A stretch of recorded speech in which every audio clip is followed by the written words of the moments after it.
Hello, everybody, and welcome to the Superior Adventures Guild. My name's Dave, your humble host for Monday Night Mayhem. This is our special Monday night game where we get to do whatever the heck we want to do because that's how we do it over here at the Superior Adventures Guild. I'm really excited tonight because we have our good friend, our role-playing buddy, Taithalonos, who has graciously agreed to introduce us to his world of Cyrenthe.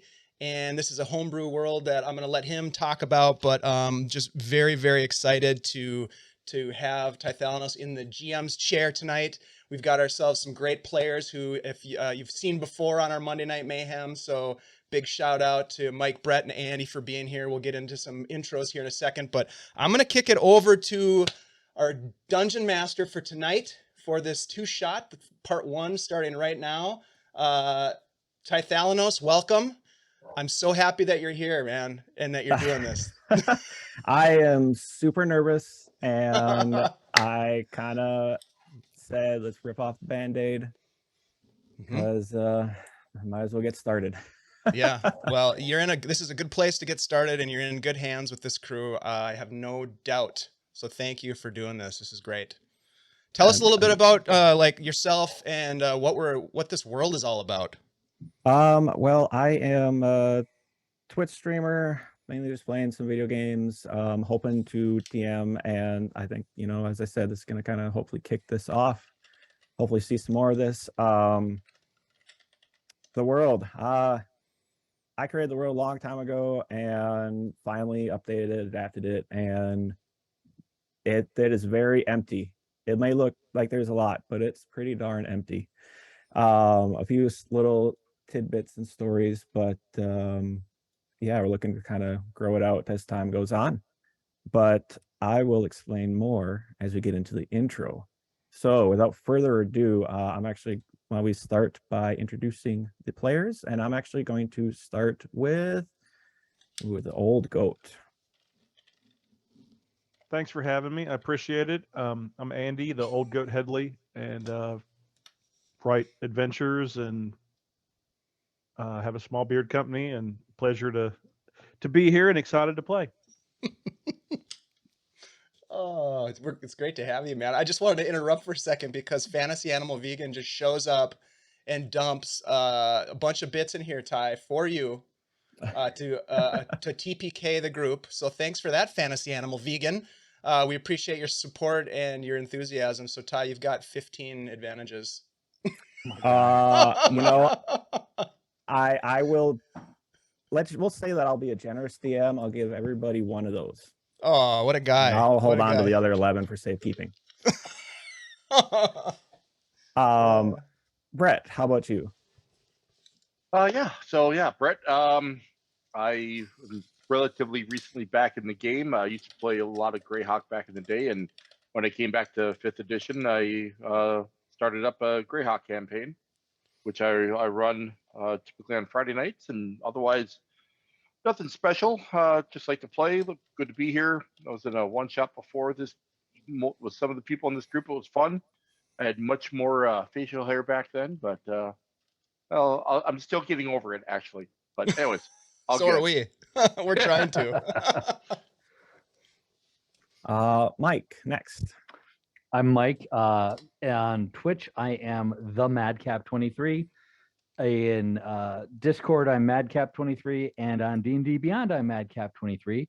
I've been playing D&D for a long time. Ty is actually in my game for my homebrew world that I have. I'm not streaming it because I've got kids and it's difficult to do that sometimes. But he and I have been trading ideas about all kinds of stuff. If you look me up on D&D Beyond, I'm a homebrew content creator and doing a bunch of stuff. I've created something that I call Dream Bliss that I think is really cool on D&D Beyond. Look for it. All right, and last but not least, Dave. Hey everybody, you know me, my name's Dungeon Dave. You can find me here on the Guild channel quite often. I like to play games, run games, and produce games with my friends, and we have so much good stuff coming up. I am really excited to play in this game because I've got a sorcerer and I love playing sorcerers. So I don't know if we're doing character intros yet or we're holding off on that, but I am chomping at the bit to twin some chaos bolts. That's what I want to do.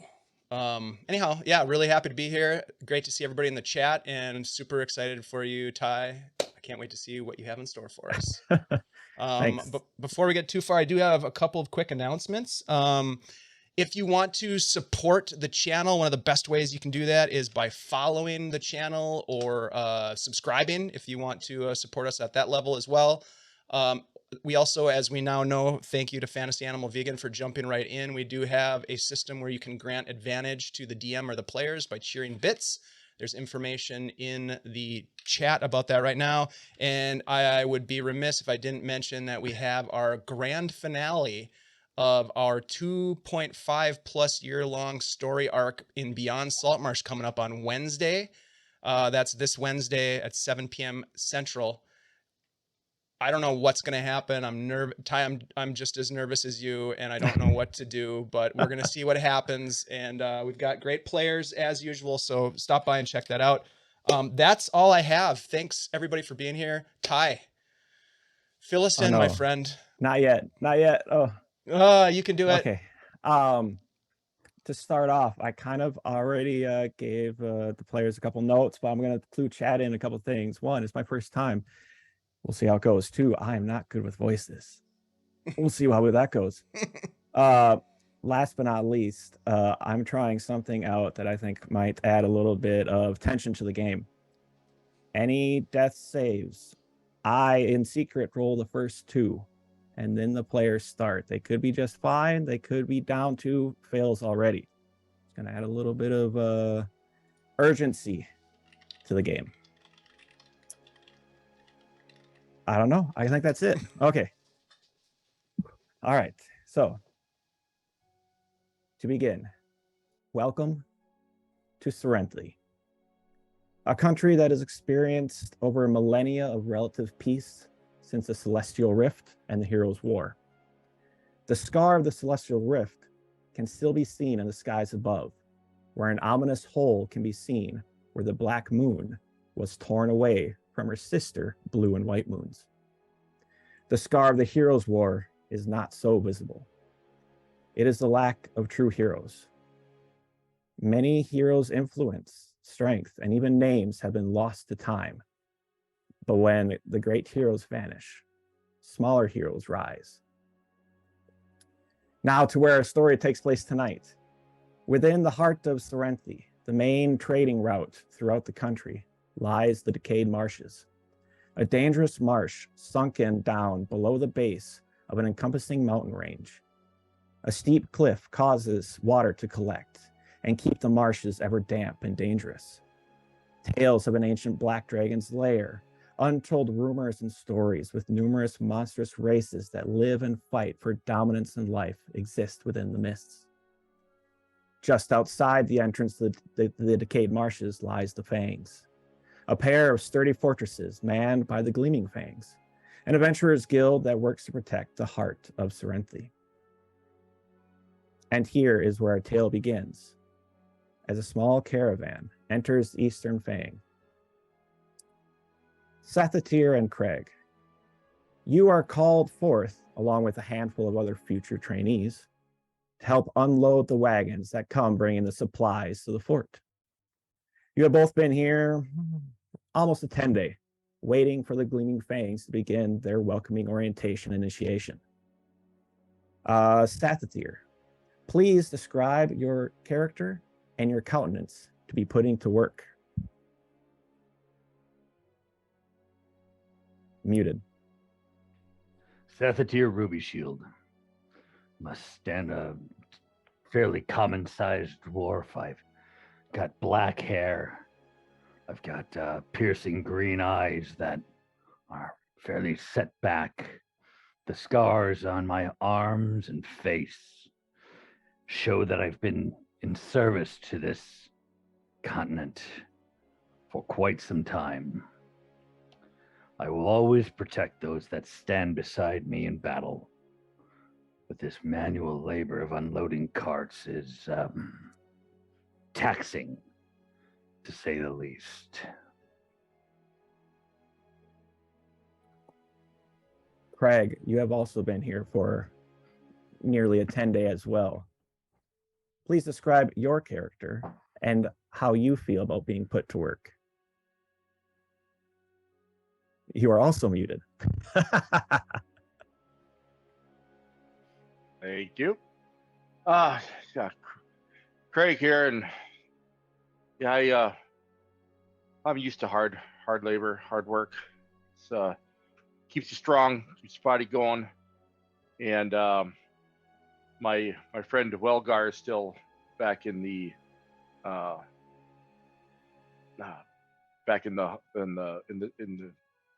towns back there, keeping an eye on. He was going to help too, but he's getting too old for this sort of thing. So that's where you need a younger guy like me, standing about 6 foot tall, dark hair, hazel eyes, and you'll notice when I'm not doing heavy labor, I also have chainmail. I choose not to wear that necessarily when I'm doing heavy labor though. And but yeah, I hail from Lantar, and I follow the teachings of my storm goddess, Audrain. And yeah, it's good. Marvelous. Now, among the caravan and the supplies come additional recruits who are new to the Fangs. One of those jumping down is Ivana. Please describe your character. Yes, indeed, that is correct. And how, what's your reaction to arriving at this fortress? You see this tall, right around 6 foot tall woman jump out of the cart and land in the dust and the dirt at the Fangs. She kind of brushes off this coat. She has this long red leathered trench coat that's somewhat soiled from the trip. She looks a little perturbed, and she kind of like throws her hair back, looks down, uses prestidigitation to clean off her boots. Well, I guess I'm here then. This should be interesting. What a long trip it's been. She is here, and she is inquisitive and wants to gather information, but somewhat begrudgingly, as she has been sent here by her mentor to do her best to investigate the strange magics of the decayed marshes and to follow up on the rumors of the dragon that lives within. Another individual climbing down from the cart is our last individual this evening. Juan, please introduce yourself and your character. Juan is probably the most feral looking wood elf you've ever seen. Natted, dreaded hair. You don't know where the dirt stops and starts and his color of skin begins. Everything he's wearing is clearly been made from the woods. He doesn't look like he's been in any kind of civilization maybe ever in his whole life. Doesn't talk a whole lot, tends to grunt and just, I don't know, he's been away for a long time in the Brombolt Marsh at the very edge, ever since the Heroes' War. They had been exiled from society from an alleged war crime, so they've been away, but the elders have sent him there to try to find a little stability after his clan was almost wiped out by an indigenous disease. Great. And as you both kind of hop out, and there's a few other recruits standing near you, kind of shuffling feet and looking around. A relatively portly half-elven man a little bit of a beard that's going white, and nearly bald head, walks up to you all and kind of shuffles you away and encourages you all. Now, over there, just stand and wait. We'll be with you in a moment. And as he does this, he stops and looks at Ivana. Aho, you must be Zelly's new mentee. You'll be joining the Gleaming Fangs. Yes, I'm Only here then- looking for Slag. That is me. I could pick you out of a crowd very easily. Just stand over there and I guess we will see what you find. Very well. She looks around and walks to the place appointed for her. Now, as you newbies stand off to the side, you might be marveling at the fortress. Some of you craning your necks, trying to look out the portcullis down into the marshes. Others of you just staring, looking around, seeing all the hustle and bustle. Cyrenthe and Krag, you have done this a couple times already. It's the menial labor that comes in with moving a few boxes. Someone else is doing the tallying. But it's not long before the wagons are unloaded and you're all gestured together. And that is when you hear a pair of heavy footfalls coming down from some wooden steps nearby. A tall half-orc in unadorned studded leather armor makes his way down into the courtyard. Nothing on his person would suggest that he's anyone of importance. But the air he holds and the reverence given to those others leads you to, he might be someone to be paying attention to. He stops above you on the second floor and calls out, "Welcome to the Fangs. I am commander of the Eastern Fang, Bodak. And here we stand to protect the country from the dangers of the marshes. I don't care if you volunteered or if you were sent here to work off a debt to society. While here and when you leave, you will have the distinction of being a member of the Gleaming Fangs. Over the next 10 days, you will be evaluated and split into groups with a squad leader who shall further identify where you would be of most use. Stay on your guard, work for the betterment of all, and grow to be heroes." And with that, a bit of a cheer goes up as he held the ears and the eyes of all those nearby. Let's see. I think Ivana does her best golfer's clap as he finishes his speech. Bravo, that was quite good. Quite good indeed. Don't do that. Oh. No. Sorry. Hello. Don't do that. My Juan, name is Ivana Lilamov, and you are? My name is Cyrenthe Ruby Shield. Ah, yes, you look quite capable. Pleasure to meet you. Yes, I am. Thank you. Pleasure to meet you as well.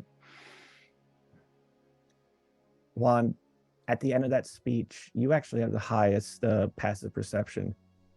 You actually think you catch a few shimmering eyes and even hear someone whisper behind you. Gets me every time.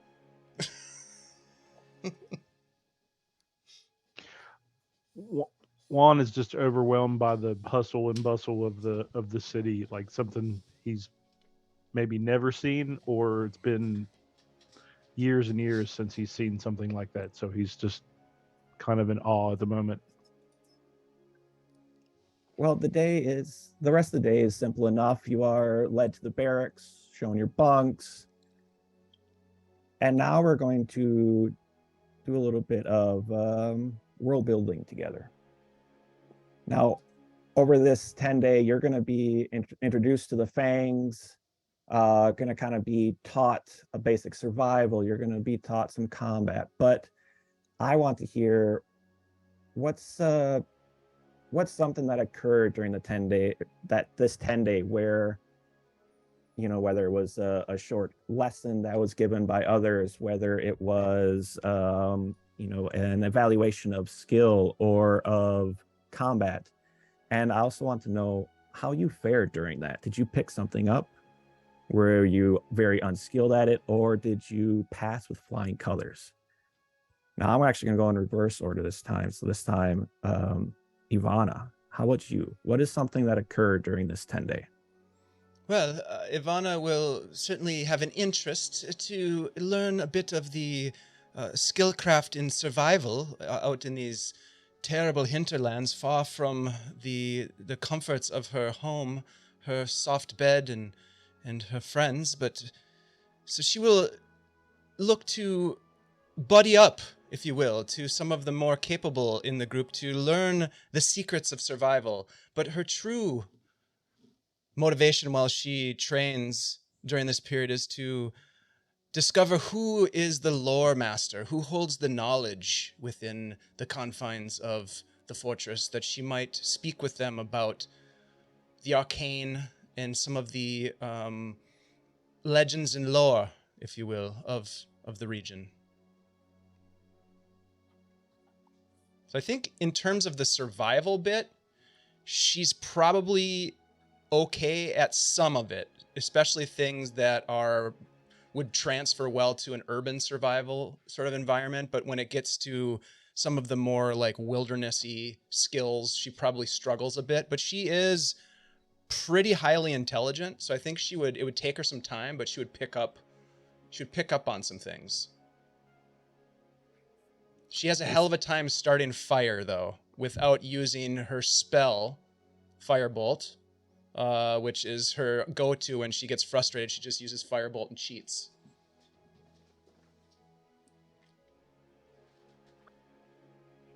What is that bird up there? So she'll distract like the instructor. What is that bird up there? And then she'll do a Firebolt and she'll be like, "Oh, I got it! I must be a natural."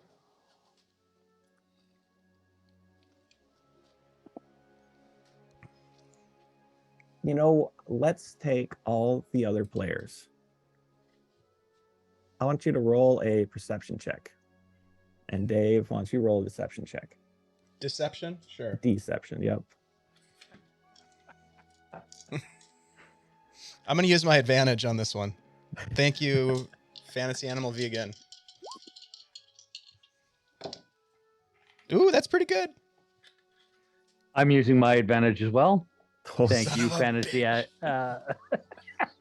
Fantasy Animal Vegan. Fantasy I Animal should Vegan. have used mine, but It's perception. So my perception, 17. Krag? I got a 7. Juan? I got an 11. He's still overwhelmed with the urban atmosphere. And Dave, what did I have to beat? Ivana rolled a 22 with the bonuses. Damn. You're very impressed, aren't you? Apparently. I'll teach you a few things if you, help me out from time to time. And I can't start fire. That's cool.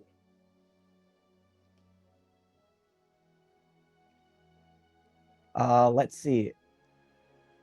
Sathatir. What evaluation, training, some such that occurred during this time? Well, the wilderness lore and the wilderness training are part of my nature. I've been a scout, I've been a mercenary. So what I look for is more on the lore side, similar to our friend Ivana. How do you say your name? Lilamov. No, Ivana. Because This scar right here Yes. is the one that cost me my job in the military, and I don't know what it was that caused that. It's a burnt area on his arm, an old scar. Just I want to know what it is that lives in the northern mountains here. I Ah. believe that the legends of a black dragon are true. As do I, my friend. Perhaps together we can uncover the secrets. Certainly. With my warhammer and your finger wiggling, maybe we can find something true here. So realistically, he's looking at just learning as much as he can. He's not come from a place of great learning or great libraries, that type of thing. Everything he learned was in the field, in the military. So attacking, defending, scouting, and surviving off the land are all rather normal things to him. He's not the greatest at survival, but I know how to set a snare for a rabbit, if you know what I mean. During this time, you actually hear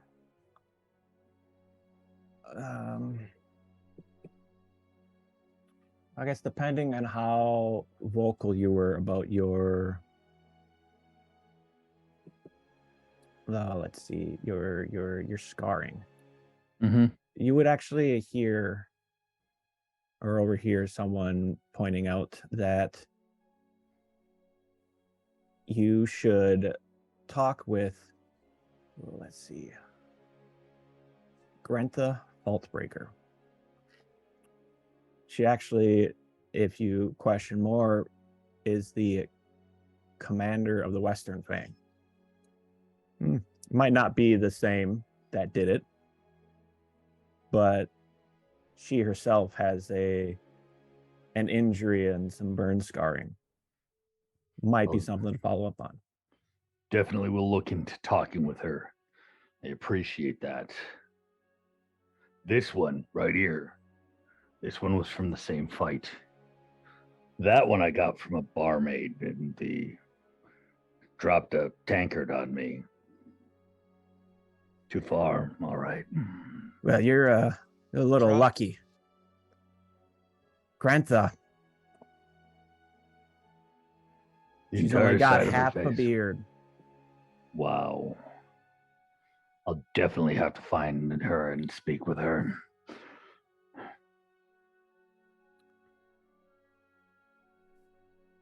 Krag, what happened to you and what other classes did we experience during this time? I would say during this time, I was noticing some of the people trying to learn how to use arms, and took it upon myself to offer, with some of my background, my ability of showing them how to properly raise that shield and how to swing. And some of these people, they want to pick up these great big swords and all that, and they don't realize it's too heavy. Start with something small. Start with something simple. So I show them like being able to use a sword, a quarterstaff, but the shorter swords and all that, and helping them out that way. And also just looking for signs. One thing too, I carry a leather-bound book, and sometimes I open it up and I read some pages, or I pretend to read some pages. And I just some sayings and all that stuff, and some of it I have remembered from the teachings of the church before, but a lot of times I don't really read it. I just kind of like pretend I'm reading it and spout off a few quotes and go on. And but otherwise, yeah, I would say doing that, and then just sometimes looking at the book, trying to try not to let people know I'm really not the smartest person in the world. You actually find that there's a small gnome who really really sticks with you after getting the training basics, and she you can kind of see that she's watching a lot of your movement to see, you know, and almost mimicking some of your movements, because as you had said, she had tried to grab a full-size longsword to start, and you were able to kind of talk her down. And Tila, as she introduced herself, kind of sticks with you a little bit and kind of is almost she wants to be a companion, or at least be friendly with you, because this is you know, her new life. And just be aware that there is someone watching. Awesome. Keela? Tila.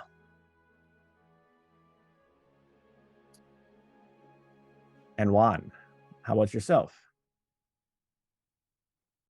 He has spent the time just soaking up the urban atmosphere. He's just completely overwhelmed with like the whole concept of commerce, people paying for things and buying, seeing things that he's never seen before, different materials, actual like made tailored clothes, just the whole city lifestyle has just blew his mind. And seeing like wells dug and like facilities where you can go to use the restroom and just everything that he's never seen before, he's trying to soak in and you know, absorb.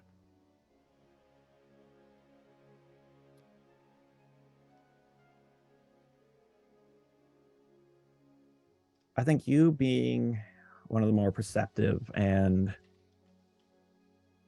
watchful members here today, you'd probably be taking well stock of the others. Not those in your class, but those others who are Gleaming Fangs. And it's a little strange. You actually hardly see the same people day in and day out. There's a few core members that seem to stick around and help with some of the classes and the trainings. A few higher ups who busy themselves with the numbers, as it were. But there are many more that seem to come and go as they please. Some you see nearly the last day that had disappeared that entire time, but on the 9th day they're here. Others you saw once, and that's it. They're gone. Others came in and stayed for a day or two before leaving again.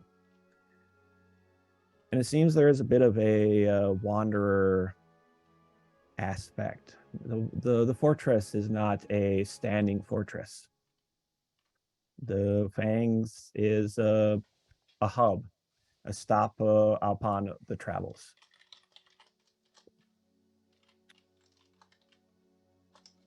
Is there a uniform that identifies members of the Fang?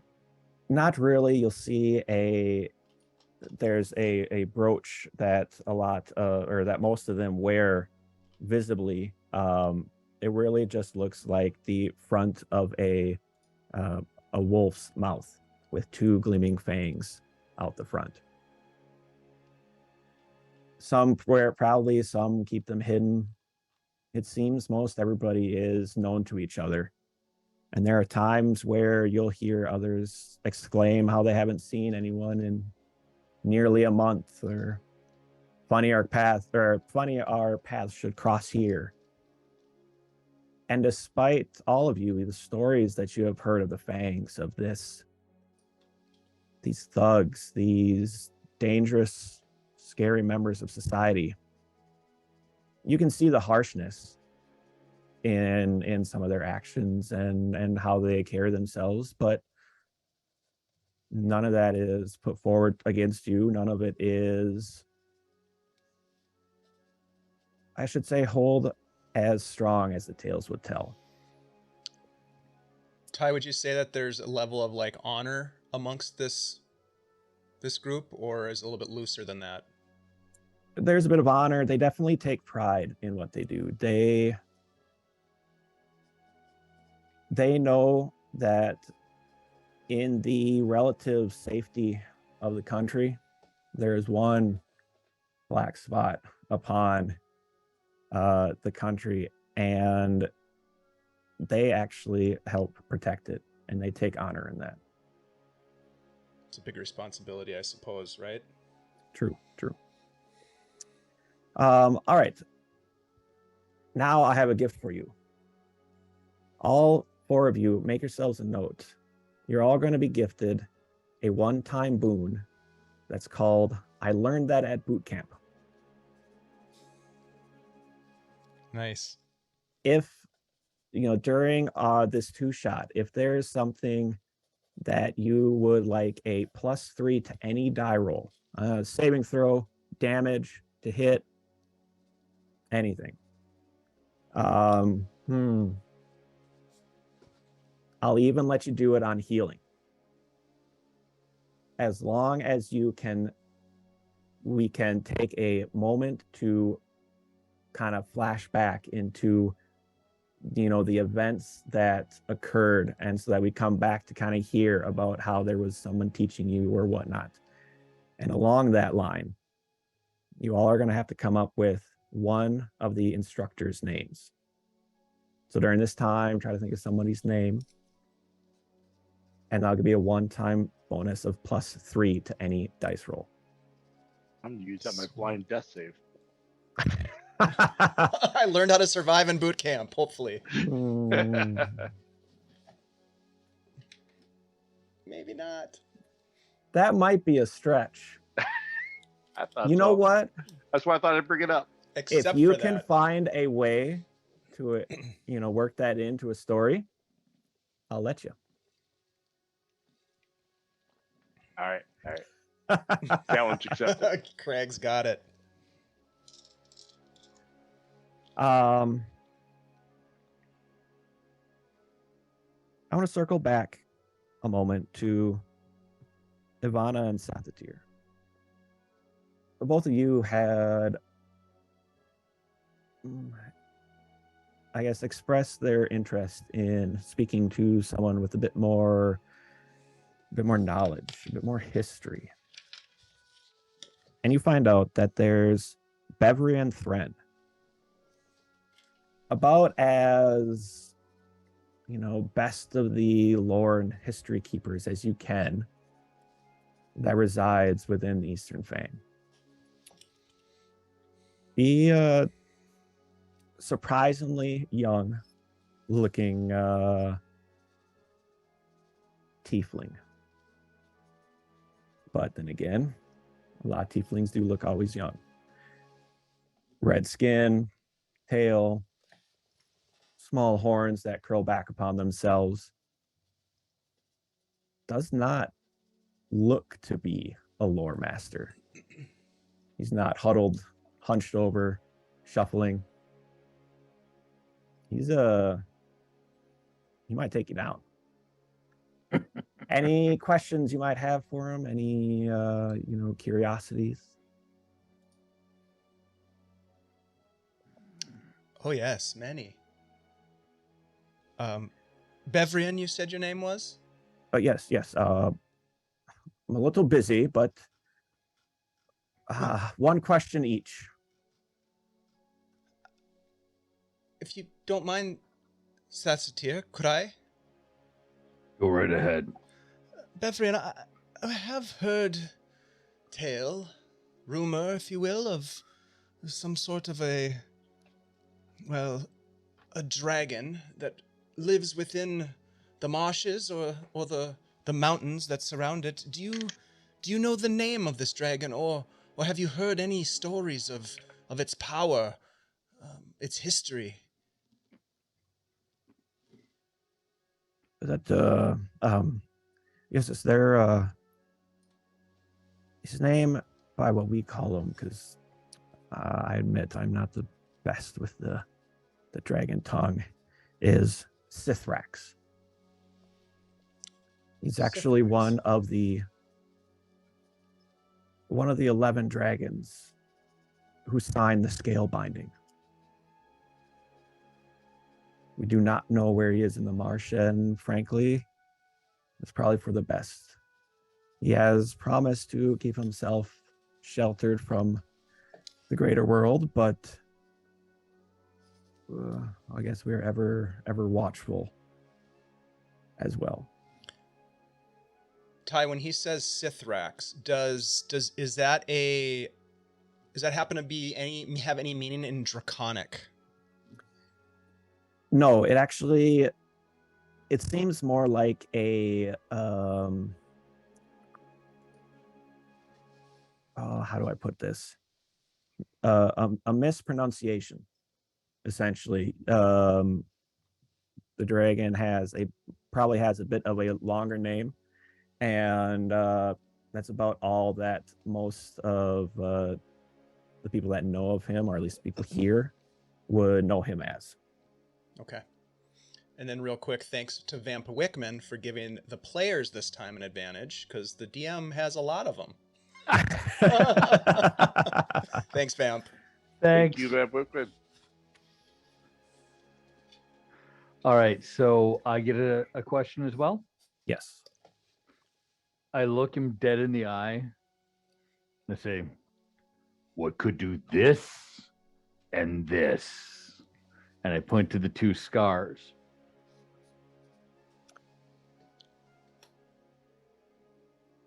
Let's take us back to that night. What do you remember?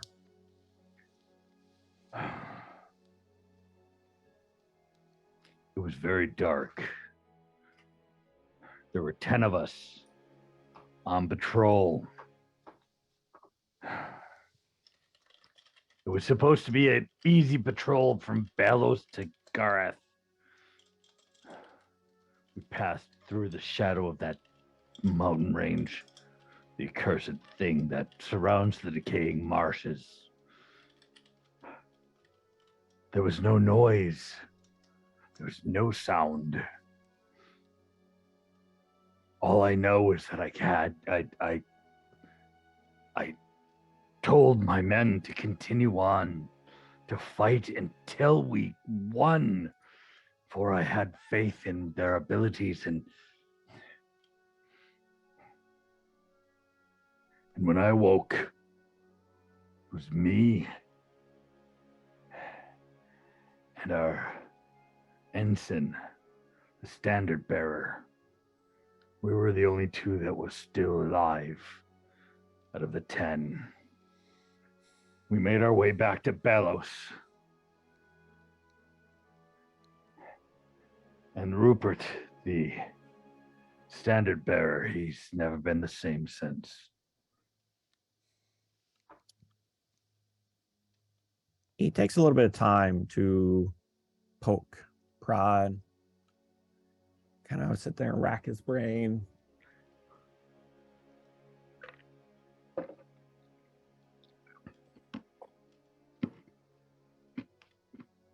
My guess.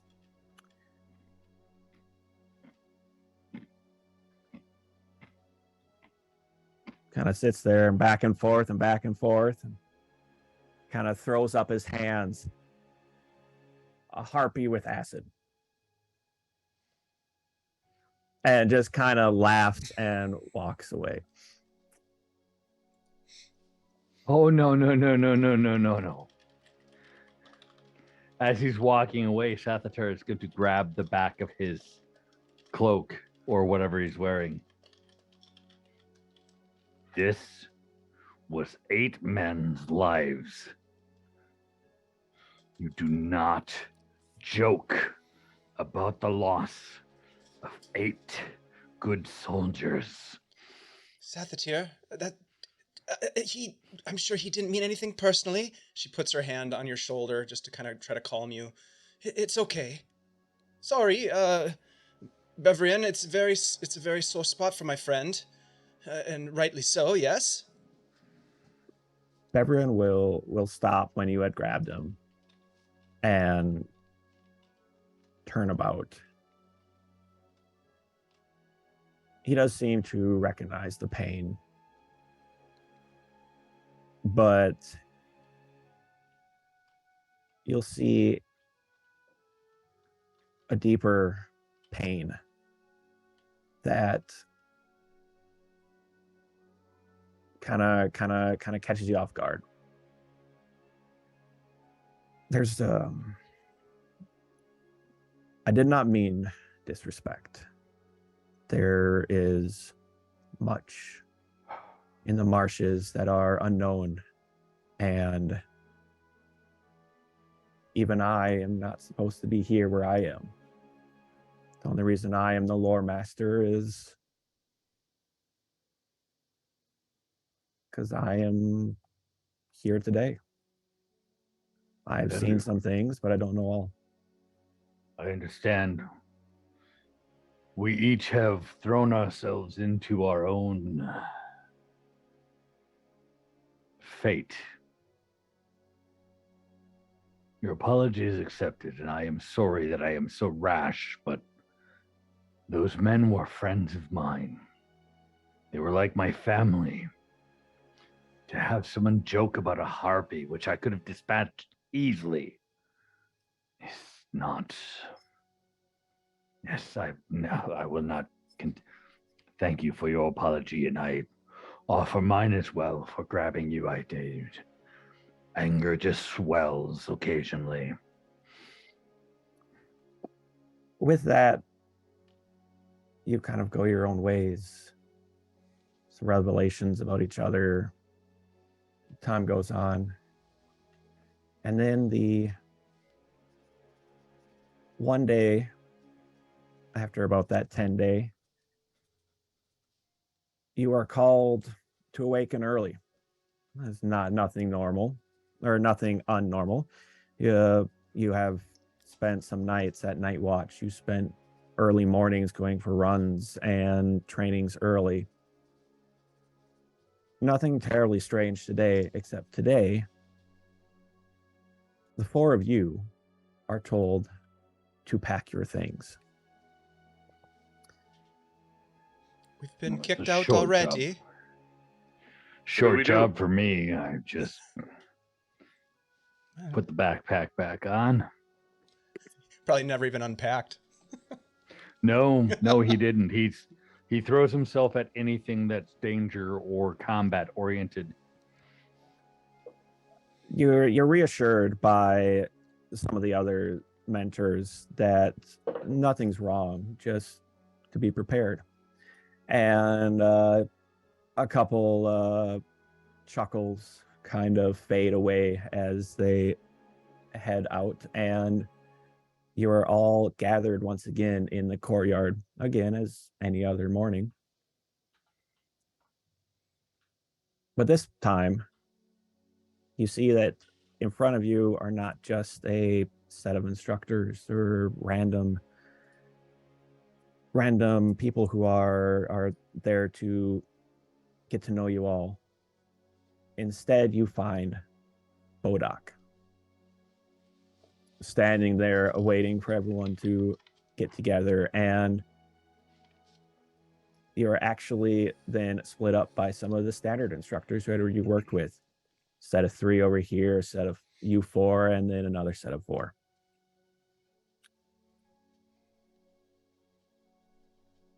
As before, it seems whenever he takes a deep breath, the courtyard seems to go quiet, and everybody waits upon his call. Right then, the evaluations are complete.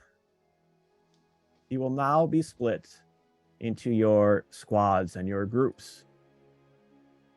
You'll begin with a quick tour, quick scouting of the maw, as is standard procedure, following and working under your squad leader, upon which you will reach the Western Fang for the extended trip around the decayed marshes. You 3, you're under Cyrenthe. And he points off to that threesome that was split up. And a young battle-scarred gnome steps forward behind Bodak, gives a slight little bow, kind of little wave, before they step back in line.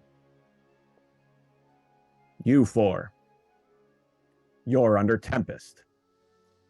And a gray and white dappled tabaxi steps forward, kind of gives a little skip, and kind of waves and steps back. And you four, the four of you, you're with Telerax. And a red dragonborn steps forward, weighed down in a set of heavy chainmail, a large axe over his shoulder, and a pack on his back.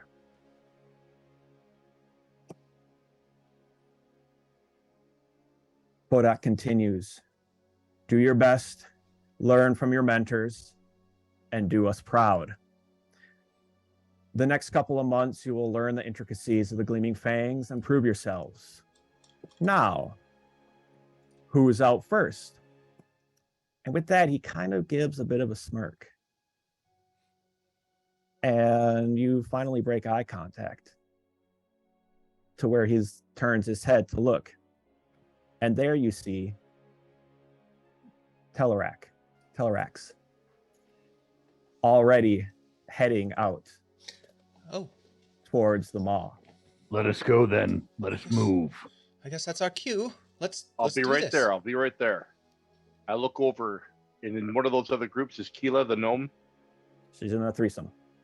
So I'm just going to walk over to her, kneel down, and tell her, hey, remember, don't try to use the heavy stuff. Use the short. Use a dagger, short sword. Just keep it small. Keep it easy. You're fast. Be fast and be hidden. Thank you. I'll see you when we both get back. And then I get up and I go join my group.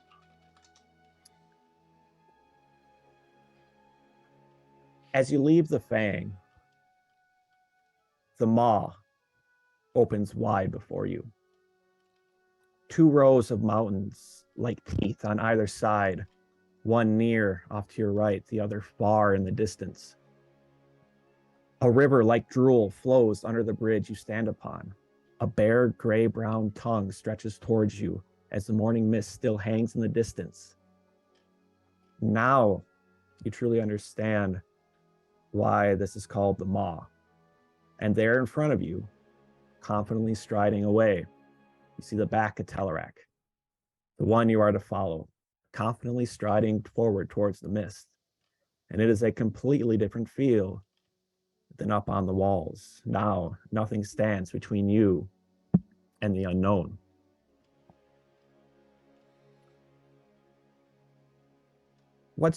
I'm curious, what's your character's thoughts and emotions here as the protection of the Fang is left behind you and the unknown stands calling and waiting?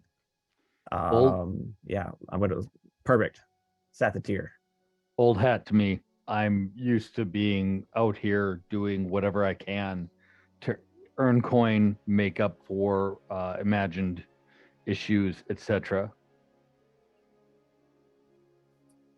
Krag. Craig's secretly excited a little bit. He doesn't mind hard work and all that, but getting out here, this is what he's good at, and he just looks forward to another chance of showing what he's worth to help protect these people. Although, I look possibly over at Juan, like probably not needing it too much, and Seth here not needing it too much. Maybe Yvonne a little bit, but she can cast spells, so. Juan, how about yourself? He actually feels a little bit better getting away from the urban dynamic of all the strange people and just the overwhelming sense of like being cramped up. So his survival instinct just kind of kicks in, and he's like right on the back right heel of Telerex, ready. And as he's walking, he's like putting his, like he's got a paint that he puts on that almost even put a little bit more camouflage on his face. So yeah, he's right in survival mode. And Ivana. As they kind of crest the bridge over this river, she just kind of stops for a minute and looks back at the fortress, lets out a big sigh. She has, over the course of the training that has happened in boot camp, has sort of come to the realization that this is the reality that she's facing. So she's pretty strong-willed, and she's probably learned quite a bit, but she is admittedly nervous to be heading out into a place that has such a such a reputation as being so dangerous and full of mystery, which is really enticing to her. But the one thing that she is definitely doing, she has sized up her 3 companions and sees them all as capable, outdoorsmen and warriors. She is going to really be looking at Talarex to kind of get a sense of what is does she believe him to be as capable as the others? And does she see him as a good leader for them to be going off into this wilderness? I would make a note that he might be a little, I guess, first glance, you can say, all right, yeah, he's probably pretty capable of what he does. And then you remember he just started walking without you. So maybe might not be the most socially adept. Mm-hmm. She does speak Draconic, so at some point she would, maybe try to make small talk with him when appropriate. Sure.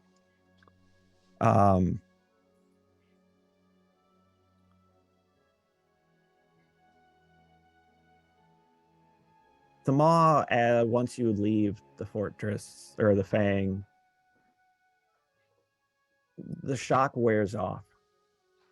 Many of you, this is kind of old hat. You're obviously more comfortable. You're used to this, Ivana. Obviously, a little more cautious, but knowing that you have a few capable fighters around you, are a little more at ease. Quickly off to your right, you see the cliffside. Starts, as at ground level. It's nothing terribly special. The Fangs don't butt up against the cliff. They're not there to hold back the tide. They're only there, well, I should say, they're not there to stop the tide, only to slow it and hold it back. So very quickly, 100, 200 feet out, a cliff starts to just rise up. And as you're going for the next few hours, it very quickly rises up to a few hundred feet above you. Strangely sheer. Beyond that, nothing, terribly untoward. You do hear Telerex begin to open up a little and explain a bit about the Gleaming Fangs. There are 2 main patrols that occur. The first is the Maw Patrol. Here we head to the edge of the Decayed Marshes, travel east or west, staying hopefully within dry land, possibly defending from anything that gets a little too curious about exiting, and return to the other Fang to give a report and a couple days respite, and then comes the next tour. The other tour is around the range. That one is a bit longer. This one should take, he sits there and counts out a little, 4 or 5 days for the Maw. The out and around, though, you'll be gone for quite some time. The main goal is to make sure nothing terribly untoward gets through the mountain range, gets past the cliffs. I don't think any of you are particularly going to be chosen for the other recon. There are some that a little more, well, I guess maybe you, little Missy, eventually will maybe part of that team.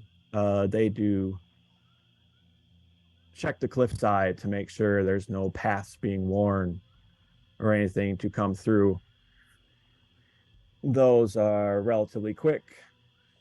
Does take a few days, but it's a little, can be a little more scary, a little closer to I guess the wilds. What kind of creatures do you find when you're on your Maw patrol? Oh, we have there's some lizard folk that live in a village about a day beyond the marsh. You get the random troll that makes its way out, the little caravan of bullywugs.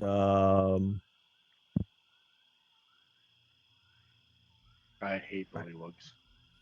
We haven't had much come out. Have you seen Sithrax? Oh, no. He does not come out. He stays where he is in his lair, plotting or just relaxing on his laurels. May I ask you how many tours you have led? This one must be 2 dozen, 3 dozen. I don't know. This is where I enjoy being, out in the wild and just breathing the free air.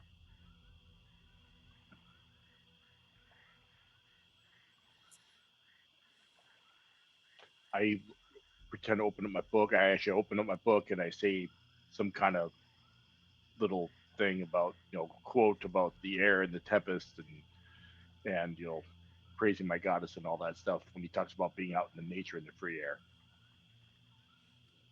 I close my book again. Agreed. Let's have everyone make a perception check, please.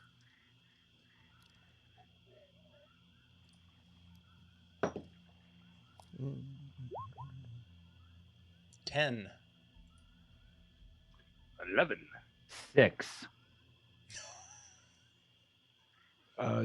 Dirty 20. Yes, Juan.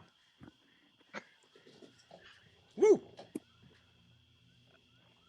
The day I shouldn't say fully passes, but as the day goes on, 3 of you obviously get kind of lulled into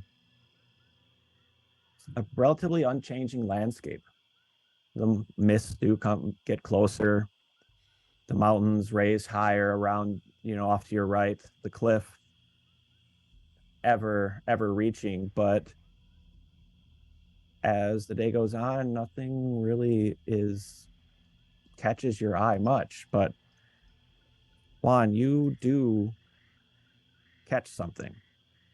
Nothing in front,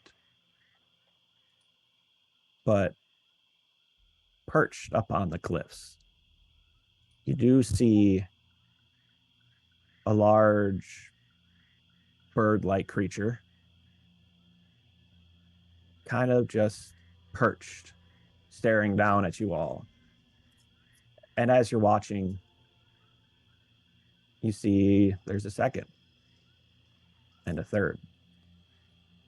How far away from us? You're probably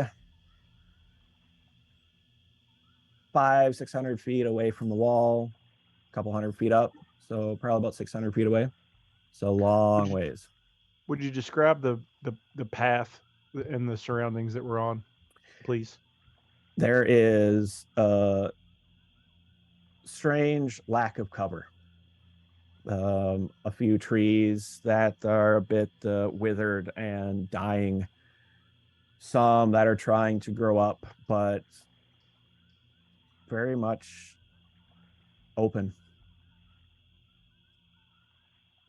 Juan is going to take one of his arrows and tap Telerex to try to give him a little bit of a signal, but not make it glaringly obvious that he saw something. As he turns and looks and squints, will probably must be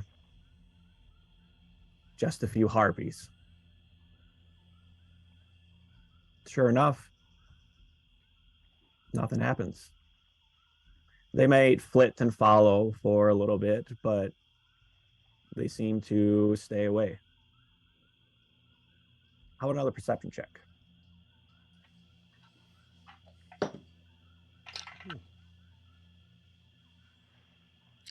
Dirty 20. 21. Ooh, 21. Ooh, here we go. Now we're alert. An 8. Juan's taking a break. You saw a shiny light. After another couple hours, it's getting mid-afternoon. You've taken a quick break around lunch to have some rations that Telerex had in his bag and everyone else was gifted on your way out. And you take a bit of a break, you know, at least to possibly to Ivana. This is a bit more walking than you're used to. And as the afternoon continues on, Juan, you are still worried about those harpies, or you keep checking the cliff side, the top of the cliff. And as you ended up walking a bit closer to the cliff on some unknown path that Telerex seems to know or walk, whether it's a path he's chosen, a path he knows to often walk, or just goes where his feet take him, heading off in the general northwest direction. The other three of you are not looking above, but are looking ahead. And there in your path, you do see a couple lumps, a couple odd shapes. Nothing seems to be terribly odd about it, but you know, the path does seem to be relatively flat, so it is a little bit of an oddity. Anyone care to do anything? You're probably, we'll say, maybe about 300-400 feet out, or just keep following. What would you like to do? I will alert the rest of the group. Do you see that, Juan? Friends? That seems strange. Yeah. Is it those lumps? Yes. Is that something we should investigate? Oi, Telerex, what the hell are those? Don't know. They're not normally here.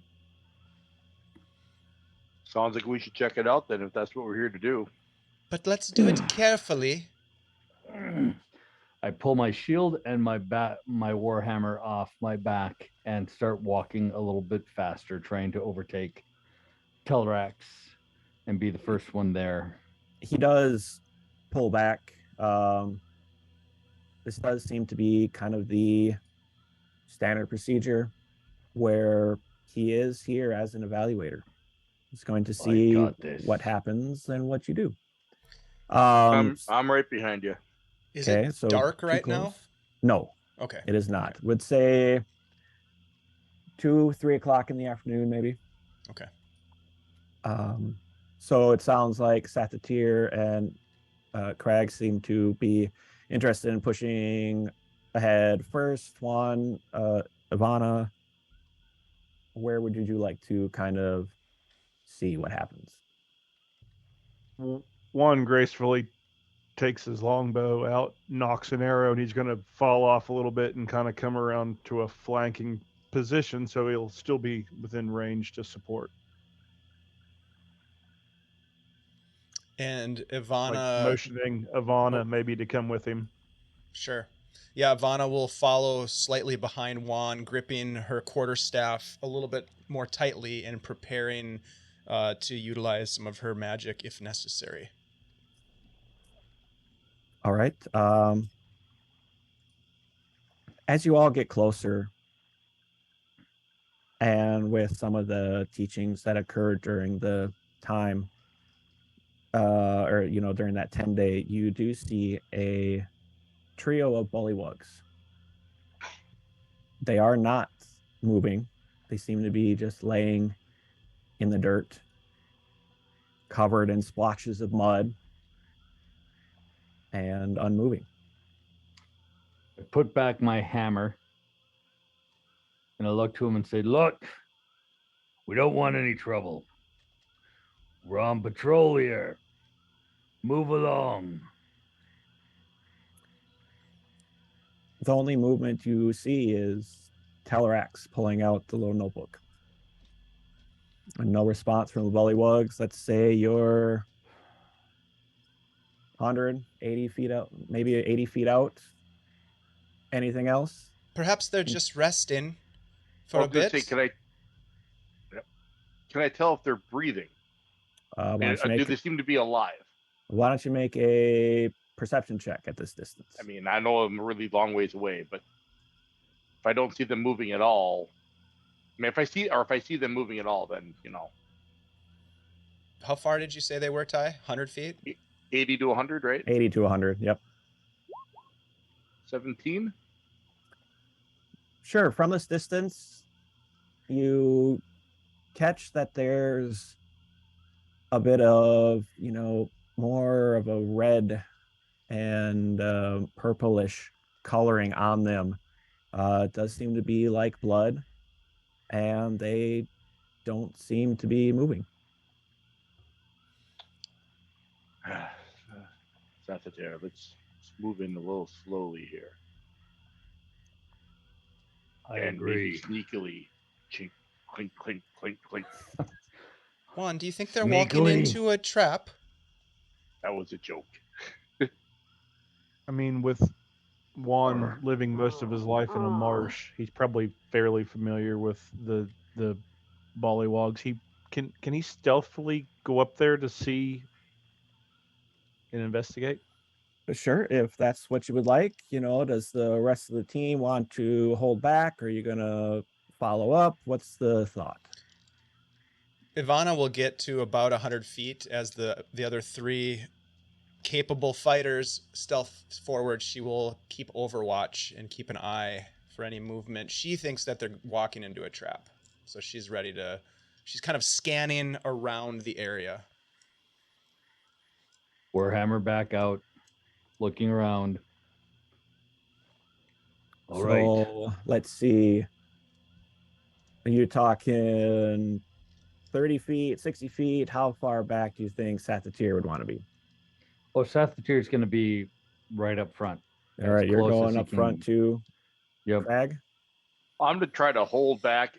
If I notice one going off in the peripheral, I don't know if I had to roll that again, perception again, but if I notice him doing that, I'll actually put a hand on Sathatir's shoulder and be like, just hold on. He was born for this. Best way to get through a trap is to spring it and be done. One, it is a very open area, but you could at least try to move silently if you wish. If you want to roll a stealth check, you're more than welcome to. If you're not, it is up to you. Yes, please. I will definitely roll a stealth check. All right. Mike, was that Sathatir's professional opinion? Yeah. Can I use one of my advantages? Whatever you would May like. I? Okay. So that's a 21. Nice. All right. As you get closer, I guess, how close would you like to get? All the way? 20, 30 feet out. Now, what kind of pattern are they in, or like, how far apart are they? I mean, They all seem to be huddled close to each other, maybe, 5-10 feet away from each other, and just laying still. You can see some blood, and you can see some, that they're still kind of plastered with some wet mud. I guess I'll just try to sneak as close to one of them as I can to try to, investigate, see if they're still alive, see if they're wounded. Just Sure. At this point, if you're going to be that close, how about a investigation or a medicine check? Just kind of get your opinion. It's up to you which one you would like. medicine, please, and a 13. You do have some experience with bullywugs, and the blood is definitely theirs. They are covered in scratches, and not deep, large scratches, but a lot of smaller kind of scratches, almost like you would see from a scrapes from tumbling rocks, or scratches on their arms and their chest and their face. And while you were there close inspecting, you see one of the piles of mud almost thrum. And then before you're able to react, out of the mud kind of crawls up and out. Here, let's see if I can show you.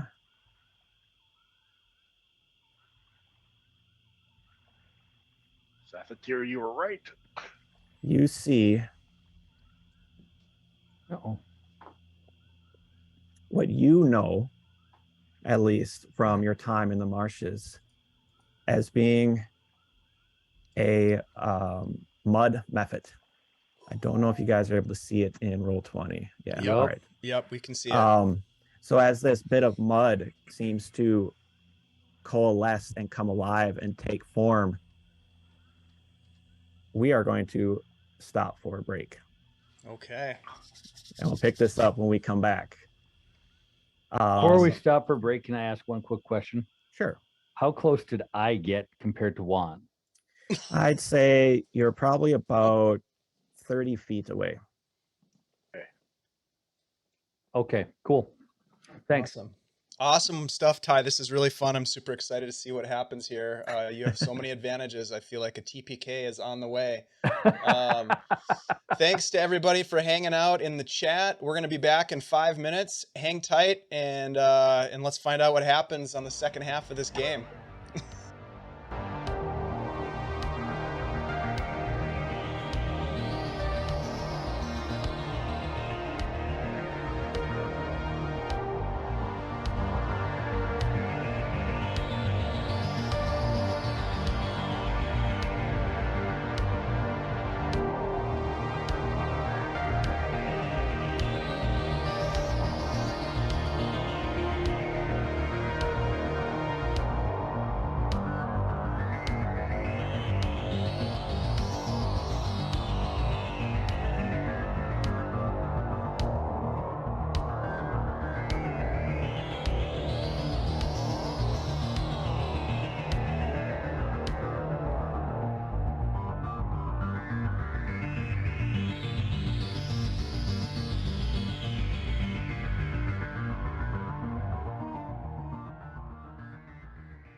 And we're back, everybody. Thanks for being here. Ty, tell us what the hell's going on. Someone decided to investigate some hurt, unknown bullywugs, and what has, or should say, come to life. Let's see, I'm going to pull them up one more time as I find it. Here we go. Are these some mud mephits. Now, for the surprise, see if this works.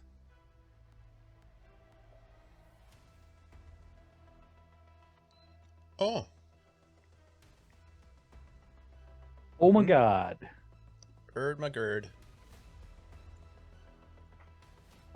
Each of the other little tokens there are oh shoot, that's what I do. They are all the mud methods. And now if all our my players could roll initiative. So all these winged creatures are the mephits. Ay, ay, ay. Oh, that's not good. 12. 9. 9. 9. 13.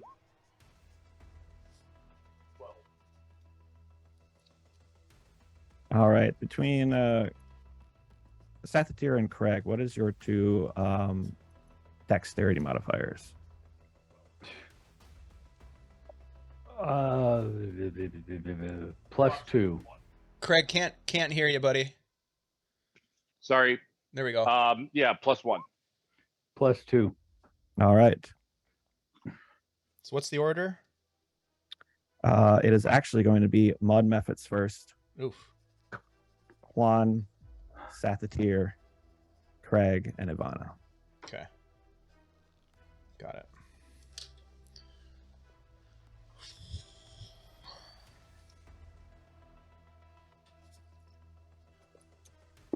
Telerak seems to be perfectly comfortable sitting in the back, seeing what occurs. Also, during this time, you had spent during that 10-day tactics, learning each other, some on the other recruits.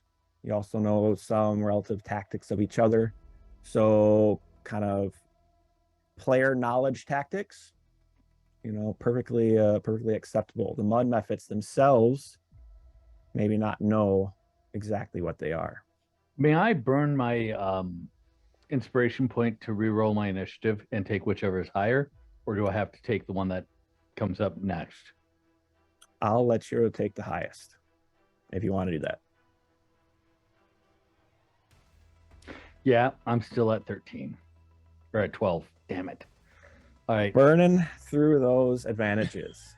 Hey, man, I'm a protection. I'm a protection fighter. I got to get up there and try to help Juan. So to set the scene, Juan, a little, you do feel that maybe you should have seen this coming. Not that, you fought much with them, but in their dormant state and when they're trying to hide themselves, they are very well hidden and are hard to notice. That being said, just the two closest are going to turn to you. The first one actually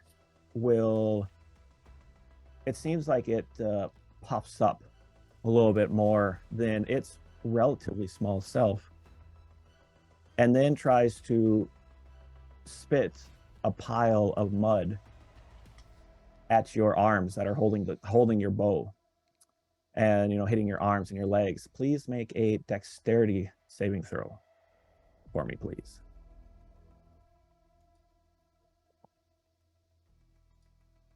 $11. That is enough. You just barely are able to kind of recognize that it's a kind of a normal tactic. It is what it does try to do, and you remember at the last moment to jump a little bit out of the way. The other one, though, sees you being a little more unguarded and decides to try to attack you with its claws and its fists. So I think you're okay with a 5. It seems like it might be a little slow after just getting some time to feast on these bullywugs. This one here will step forward and they'll all begin to advance a bit. But this first one looks like it is to Krag. It will also try to spit its mud breath at you. If you could roll a dexterity saving throw, please. I better use my advantage here because I'm not very good at these.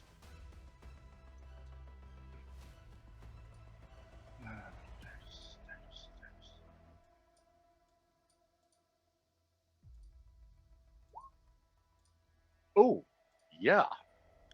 Well, it was a 2, but then it became a 6. That's good, right? Oh, At that, the mud seems to catch on your armor and but your, wait a minute. I'm within 5 feet of him. doesn't help. I'm going to use my reaction as my fighting type, which is protection, and they have to do a disadvantage on an attack. What's this, an attack roll? Not an attack roll. Damn it! Wow. It is its mud breath. You Damn are it! Sorry, man. restrained. help. All good. You, I'm sorry, you said restrained? you are restrained. You are going to be unable to move, and let's see, actually. Ooh, that's really bad.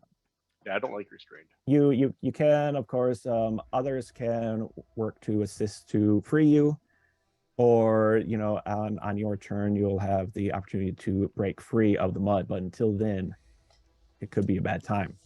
But that is it for the mud methods. Juan, you are up. All right, I'm gonna attempt to shoot an arrow at the one in front of Krag, as I can see that he's obviously struggling with it. I will say, because you have some on you, this is within melee range. This will be an attack at disadvantage. Unless you want to try to break free or step away from the two that are in front of you. Yeah, if you'll allow me to use some of my movement, yeah, I'll definitely drop back 15 or 20 feet. Are you okay with a attack of opportunities on you? Yeah, absolutely. All right. So let's figure that out quick. Does a 14 hit your armor class? My armor class is 14, so yes. All right. So you take 2 points of damage, as only one of them was actually able to strike you during this. That same one who swung at you earlier sees you step away and catches you in the leg as you're backing up. But otherwise, you're feel free to move your whatever distance away you would like and Yeah, I make would your like to- attack. You drop back about 20 feet. Oh, I guess I could move myself, correct? Yes. So I'll bring myself back to here, and then I will take a shot at the one in front of Krag. 21 to hit. That does hit. Nice. 5 points of damage. Okay. Anything else? Nope. I'll prepare another arrow when my turn comes around. All right. Sathatir, you're up. This one's still standing. Yes. All right, Seth is going to take his warhammer and give a mighty swing towards our little friend.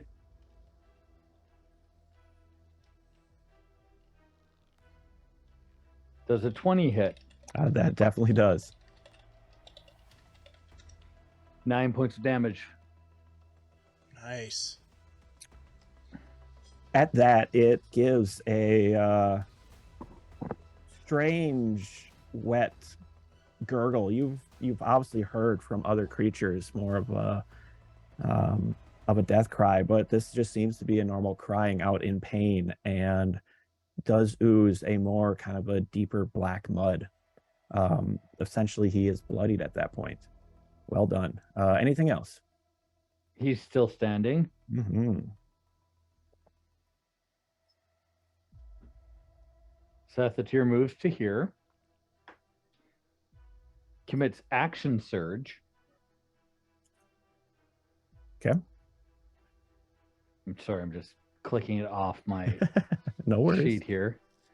And does another Warhammer strike at that same one. 16. And make it at advantage because you are flanking. Let's see if you can get a natural 20. Not a natural 20. 16 is the highest. 16 still hits. Oh, that's not the right one. That's not the right one. Ignore that. Ignore that. That's if I was doing two-handed. 7 more points of damage to it. Nice. At this, Now you will It know why seems they call like me the shield. you finally broke through. And as your, what was your weapon? Warhammer. As your Warhammer comes down and squishes it, you'd expect more of a splat. But as you pull back and you lift away, it seems like it's strangely still in its form, more rounded. It kind of lost a bunch of its form. And as you're looking at it, it explodes. Make a dexterity saving throw, please.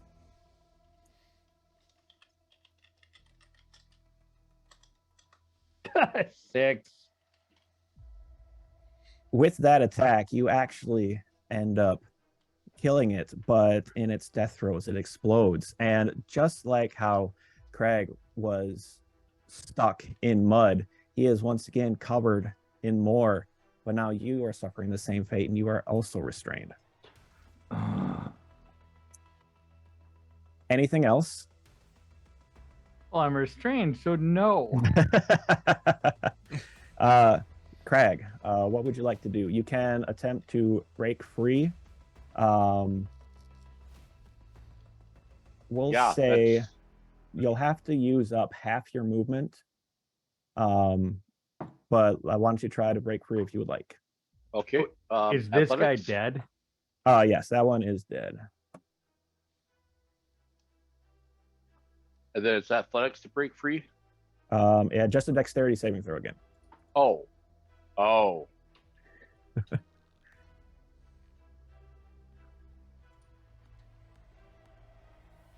Well, in that case, I'm going to cast. Can I? That be the dexterity saving throw at the end of the turn, or it's my action to do a dexterity saving throw?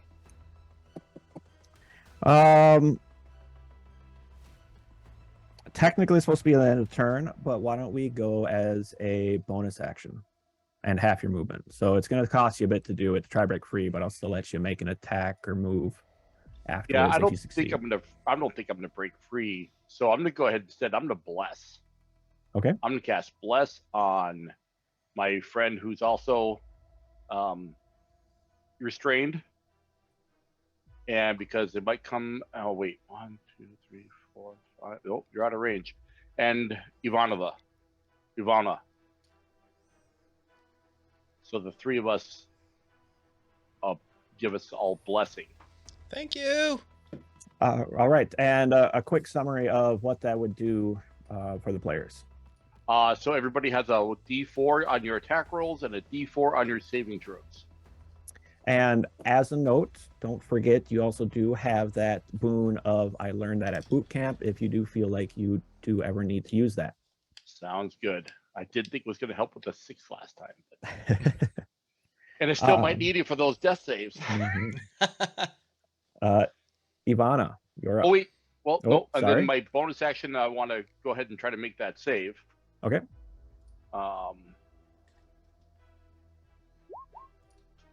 And another D4, and it's not, no. So I can't move. I'm done. Then Ivana, you're up then.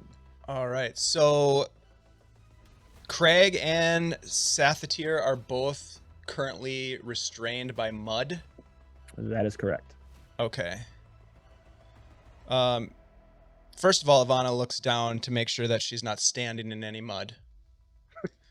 If there's mud there, she'll move slightly to get out of the mud, and then she is going to, noticing that Tellerax is observing and taking notes, she is going to utilize her innate sorcery abilities to conjure what she likes to refer to as a twinned chaos bolt. So I'm going to burn a sorcery point to twin this chaos bolt that I'm going to fire at the mephits that are closest to my companions.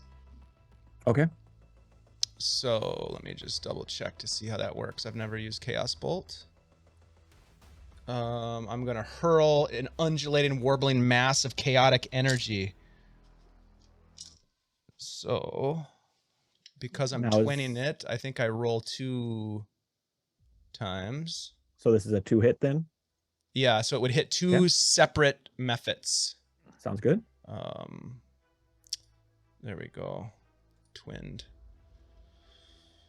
You can spend a number of second creature with the same spell. Okay. So I rolled a total with my bonuses. The first is a 21 and the second is an 18. So I think I hit both of them. They both do hit.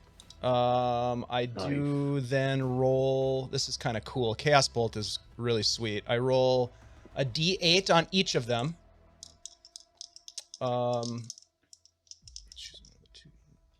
Let's see. On a hit, the target takes 2d8 plus 1d6. So we'll do the first one first. That's a lot of damage.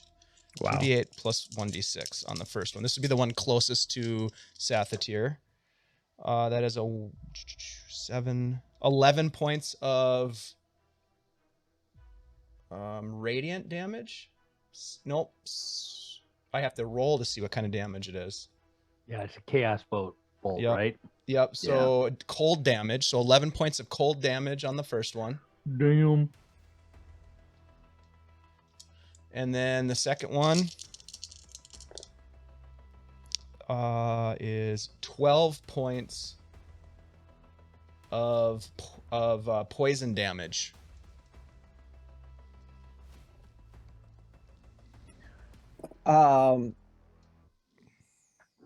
So as you do extend your chaos bolt, the first one closest to Cyrenthe, you're kind of stuck. You're not really able to turn around even yet. This burst of white energy kind of strikes right behind you as you hear that gurgling again.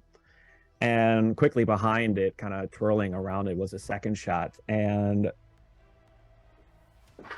everyone except Cyrenthe, you notice that that second one did not seem to be hurt at all.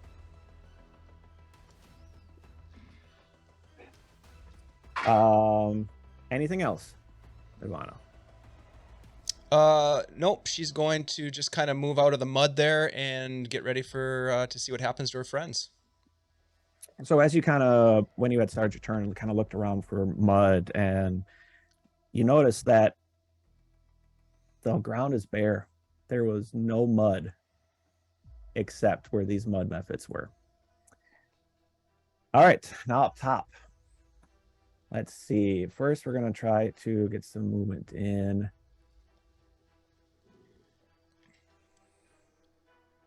These here are going to, despite their muddy forms, are still have wings and are actually able to fly and surround Juan, but that it takes their entire turn to get there.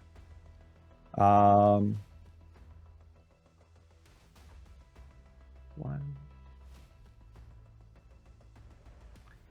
I think the rest are just going to go for the closest one to them. Bring your pretty face to my hammer. You know,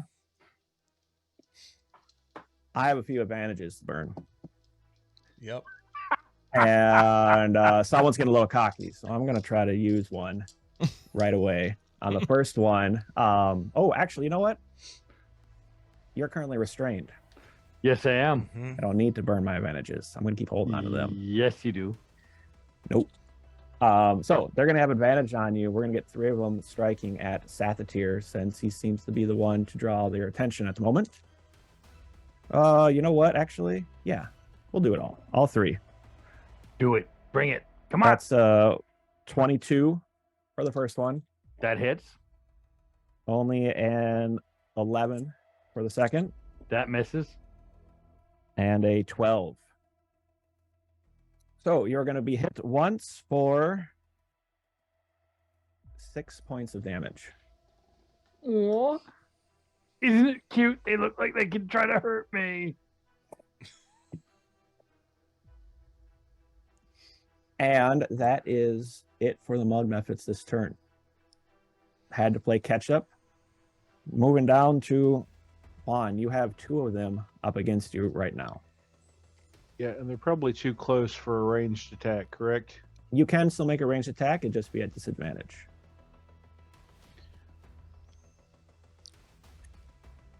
I'm going to open myself up probably to an attack of opportunity, but I'm going to dash. Okay, let's. Why don't you move first, and then we'll resolve the attacks. Okay, so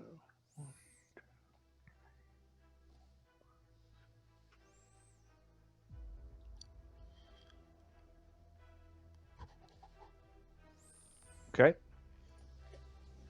All right, the 2 attacks against you would be a 12 and an 11. Both miss. You're free to run. Nice. What else would you like to do now for the rest of your turn? I don't think I really can do much now that I've used my action to dash, correct? Yes, if you had to move, you have a movement of I think 35 feet.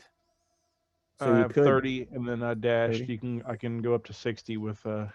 Then that would be it, unless you have a bonus action. Nope, I'll just prepare myself for a ranged attack on my next turn. All right, Cyrenthe, as it comes to your turn and you're kind of stuck in that mud, you realize that it wasn't as strong as what seems to be the mud that is holding Krag behind, and you are no longer restrained. What would you like to do? I'm staying here. Actually, you know what? No, I'm gonna take a 5 foot. No, because that's gonna get me an attack of opportunity. But you can handle it, big boy. Yeah, I'm just gonna take 1 step back and step onto their friend and stomp a little bit. So you're going to incur the 1 attack of opportunity. Yes. All right. I'll burn now my advantage. One of them. 2 19s. That's a 22 to hit again. Holy crap, that hits. Only 3 points of damage. Cyrenthe just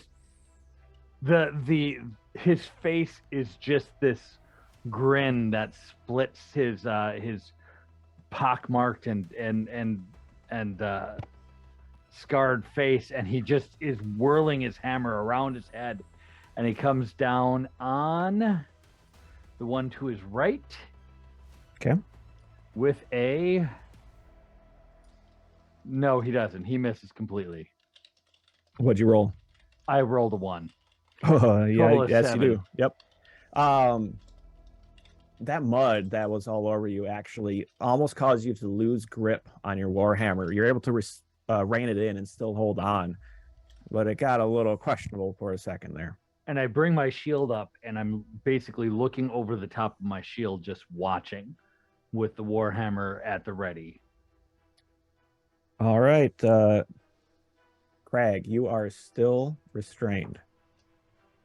What would you like to do? Yes, I would like to not be restrained. Okay. And I'll make another dexterity saving throw, which I will probably fail again.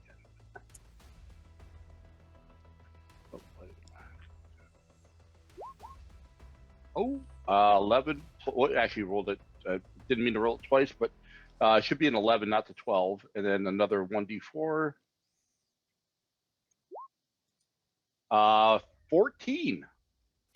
You are able to finally kind of break free as that mud had started to crust over, made it a little easier, and you broke free. You are no longer restrained. All right. And then so I'll move there, and I can take one attack. So I bring out my quarterstaff, and the one just north of me, I bonk it on the head once. Okay. It has a head. Yeah, it has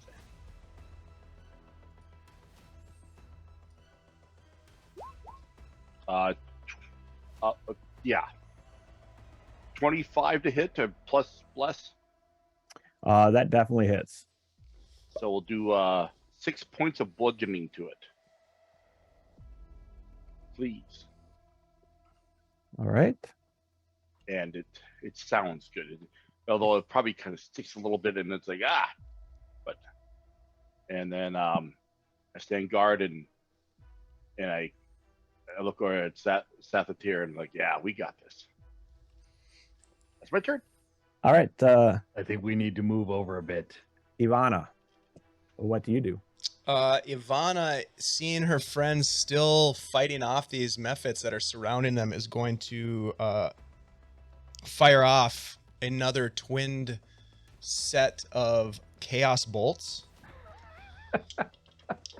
Because I'm a sorcerer and I want to kill something. So here we go. One of them is definitely going to miss with I'm pretty sure, with a 9. Did you use your bless? Oh, thank you. No, I did not. That's a 11. And there's also, if I'm not going to tell you if you hit or miss yet, but if you want, there's also that boon if you want to burn it or if you want to just risk it. It's up to you. You know, can I burn my advantage instead? Sure. So it's an 11 or an 11 or a 12. 12. 12 hits. All right. Oh, nice. And the other one is a 22, so I'm pretty sure that one hits. They definitely both hit. All right, so the first one is, God, this is crazy. 2d8 plus 6. That's going to be 15 points of 15 points of fire damage. And which one were you Wow. hitting? The one that's close, just north of Krag. Okay. And then the second one is holy cow, 19 points of psychic damage. That ain't bad. At which was the second one at? The other one that is just to, I would say, the left, northwest of Cyrenthe. Yep, number 3 there. What does Ivana use to cast these spells? Does she have like a staff, or does she inquire? Yeah, yep. Know? She has this. So she has this staff that is sort of twisted wood, and it has a dragon's head carved into the top of it. It's kind of like a black wood. For those of you who are woodworkers out there, you might be able to tell me what kind of wood that is. But it's a blackened wood. Almost looks as if it's maybe charred, but it's shiny and like lacquered. It's a really nice staff, and that's her focus. With those two attacks,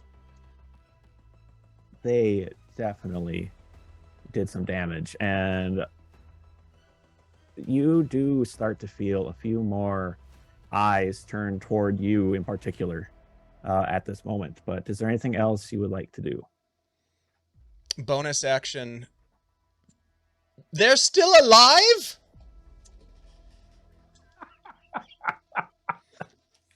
And she'll look over at Talarax just to kind of see if he's taking notes or what, get a feel for what he's doing. Does he look concerned, or does he look cool as a cucumber kind of deal? Cool as a cucumber. Yeah. All right. Well, that's because he knows he's going to live through this shit. Yeah, we'll be fine. Does he look like he's about to run? No. Okay. Then we're okay. Yeah. The mud methods are going to go. Quite again, we will simply have these step forward.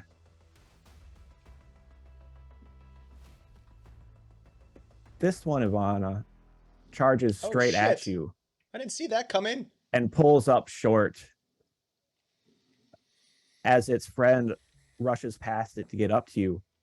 But the one that stops short seems to bulge up again and is going to try to spit some mud at you. Please roll a dexterity saving throw for me, please. God damn it. This is payback for the cloud caves, isn't it? A total of 6. I think she's getting muddy. You do get that sticky and tough mud that doesn't seem to release and holding on to you. You are restrained at the moment. Okay. Is there any damage associated with that? No damage. Okay, so I'm restrained. Got it. Yep. All right. Your clothes are ruined, though. I don't know if I'd go that far, Juan. No, they're not acidic. You're okay. Now the other 3 are in close combat, and so it looks like we are going to go 2 to Cyrenthe and 1 to Krag.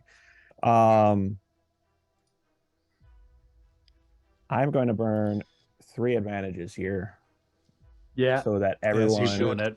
gets in it. First one, Cyrenthe, would be a 19 plus 3, so 22. Yeah, that hits. 5 points of damage. Gotta go Only today, Telerak though. as a cleric. I Although really with that, do. I would use my reaction Okay. and reduce it by 10. No damage then.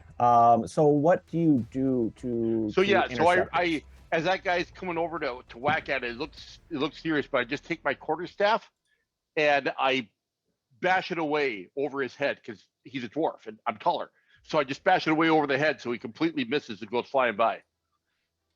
Fantastic. The second one then up. Gonna keep up with the attack. At advantage again, looks like 18 plus 3, so 21 to hit That definitely hits. for 7 points of damage. Locked the wrong one. That's okay. That's okay. I'm still alive. Then the last one is going to go after Krag. It's at disadvantage. All right, so then we'll cancel it out. Straight roll. 19 plus 3, 22. Ouch. Yeah, that'll hit. That's dice is doing good for tonight. Ty, So if Ty that has hits- tasted blood, and he is. Yeah. He's Spare power. revving it. Yeah. That's 7 points of damage. Ooh, all right. Oh, Um, shit.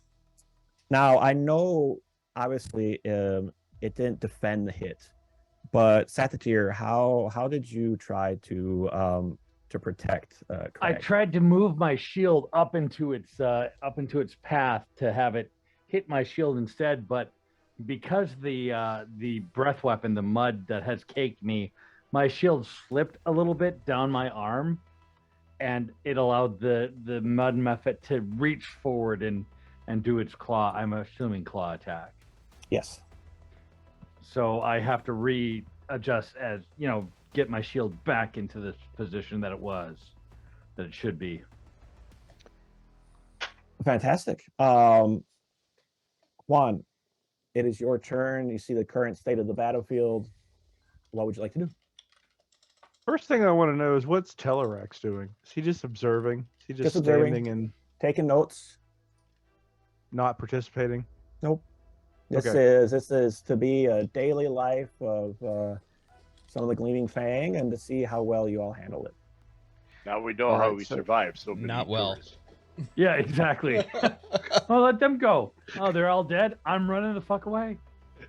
All right, so I'm going to move so I can get a better shot at the one on Ivana. 5, 10, 15, 20, 25, 30. And then I'm going to take a shot at the one on Ivana's right side, please. Okay. And then I have Bliss, so I will... I'll save it. I'll just go. 11. That hits. Damage. 7 points of damage. It's a little strange shooting essentially a mud method with shooting a pile of mud. It kind of strikes it and is able to almost slip through itself. But does seem to take some damage and kind of falter in its flight a little bit. Thank you very much, Dave, for your reminder. Krag, can you make a Constitution saving throw to see Yep. if you were still Rolled. Thank you for the reminder, and I failed. Oh, You no! know, Mike, there's a great feature in D&D Beyond where you can roll up a random character really fast. So Yeah, I'm thinking about that right now. Just and so you're aware, you obviously know that you have to beat a 10. Yeah, I'm sorry. Yeah, I roll a 4. So. Oh, okay, so even your boon would not help. Yeah, Okay, Bless has dropped. I rolled poorly. Shoot. God damn it. Juan, anything else?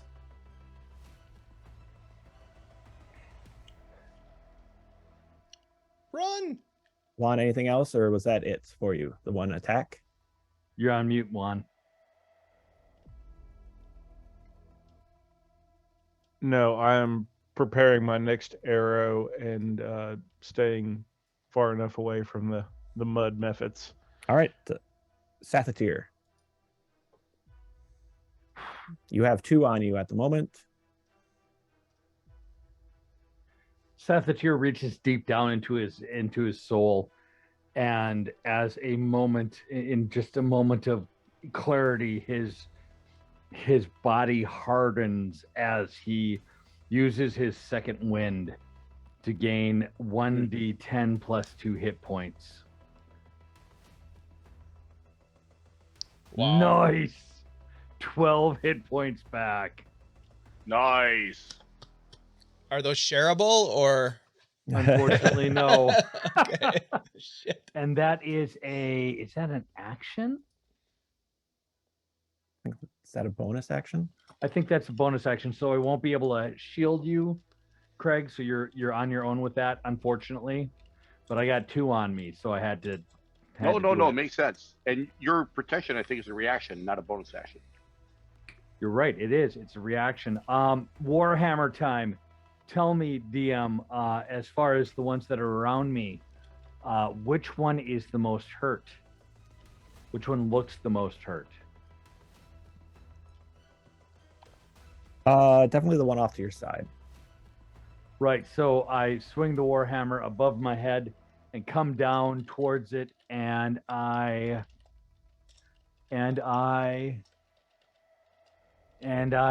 do a plus or 10. But at this point, because I'm just gonna take that. It's a 10. I'm only down 4 hit points, so hopefully they won't do much else to me. The 10 is a miss then. Man, that bless could have helped right there. Oh, rub Yeah, it in. rub Rub it it in. Nice. Krag, what would you like to do? Your turn. All right, Craig is going to take his quarterstaff and look at these. I mean, we're like swarmed here, but it looks over to Ivana and I just can't get to her. So I'm going to go ahead and bring up the quarterstaff. Actually, first I'm going to try to smash it down, and let's see what happens. I'm going to try to smash it down. A 14 to hit. That hits. So 6 points of bludgeoning into its head. And then as it's coming down, I then bring it back up into the sky. And, well, not right in the sky, then try to get it in its underbelly as I smash it down and bring it back up as my bonus action with my pole arm. Before you do that, Yes. actually, as you swing down and you prepare the second strike, you see it kind of start to bulge again as this one explodes as well, that you have just killed it. Oh, and a dex save, I suppose. It does explode, so make a dexterity saving throw. All right. For both of us or Come just for him? on. Or both. Oh, Come on, guys. Don't die on us. hey, 17. 18. All right, both of you are able to barely sidestep away from it, but there is still the other one within range. If you would like to strike it, strike I'm the other going one. for that one's belly then. All right. And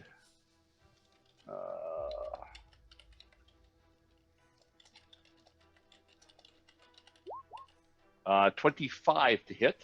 That definitely hits. And wow, maximum damage 8. So yeah, so for 8 points as I bring it back up, I smash its friend. I look over at it and I smash it up. I'm like, run. I don't know if it can understand me, but I'm gonna tell it to run. You do see some intelligence behind its eyes, but it also doesn't seem to take in or listen or understand your words. Anything else? Oh, actually, I nope. I possibly should have talked to it in primordial, but I didn't think of that. Ivana, what would you like to do? You are currently restrained. I'm remember. restrained. What can I do to get out of the restraint? Oh, You benevolent can- dungeon master.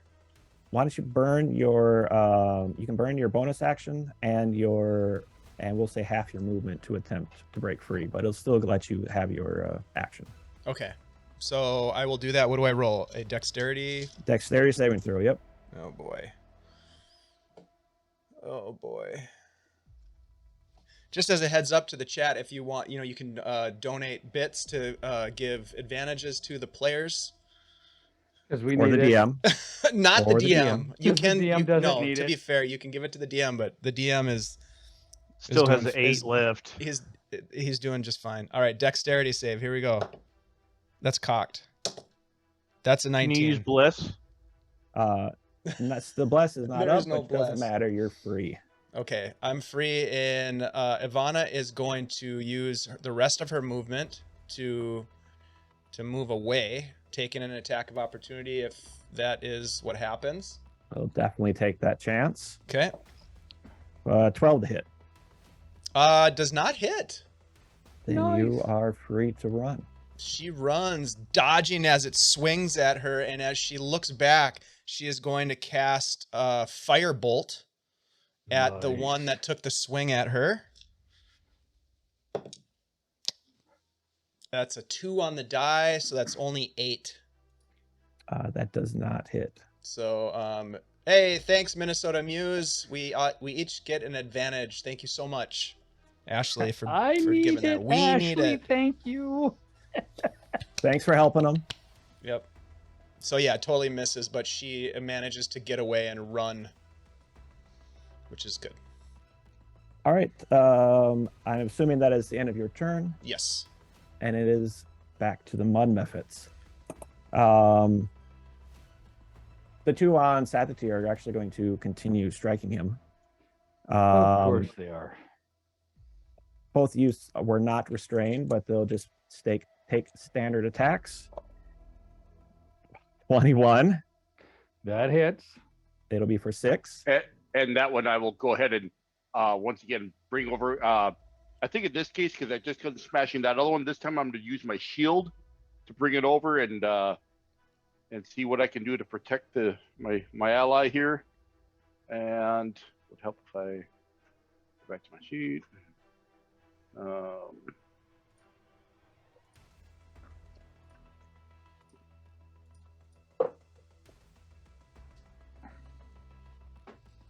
Sorry, I'm having a hard time.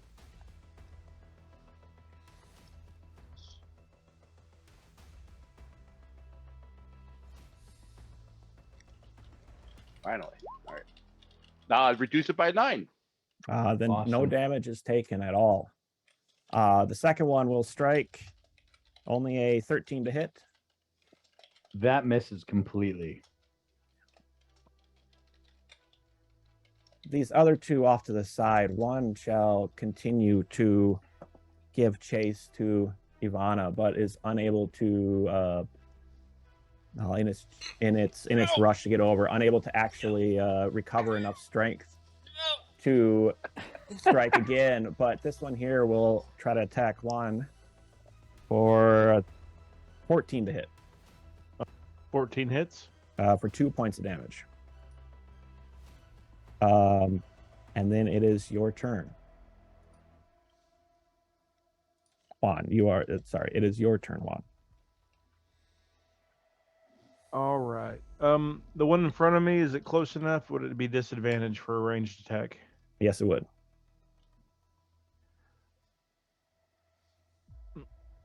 All right, so I will risk Everything. the attack of opportunity and move. Come towards us. Run towards the Dragonborn. So I'm going to move there. Exactly. That's where I'm going. That is a natural 20. Oh, man. So you'll take 7 points of damage. Okay. You okay? Yeah, I got this. How's Juan look? Juan looks okay. That's not very convincing. Right. Okay. I'm fine. I'm fine. So Isn't that your Okay. spleen? I'm going to take my turn, and Juan is going to cast Cure Wounds on himself. Okay. So he pulls out a little pouch with some components and quickly puts something together and heals himself for 10 points of hit points. Well done. All right. And that's my turn. I will stay there and prepare myself for my next turn. Cyrenthe, you're up. So this is the one that looks the most hurt. They both seem pretty darn hurt at the moment. Okay. So the first thing I'm going to do is I'm going to look at Krag and say, if I down this one, you go, you help Ivana. And I'm going to swing my warhammer at the one that's north of me. Craig didn't really have time. He just kind of opens his mouth and says, "What?" That's a 25 to hit. That hits.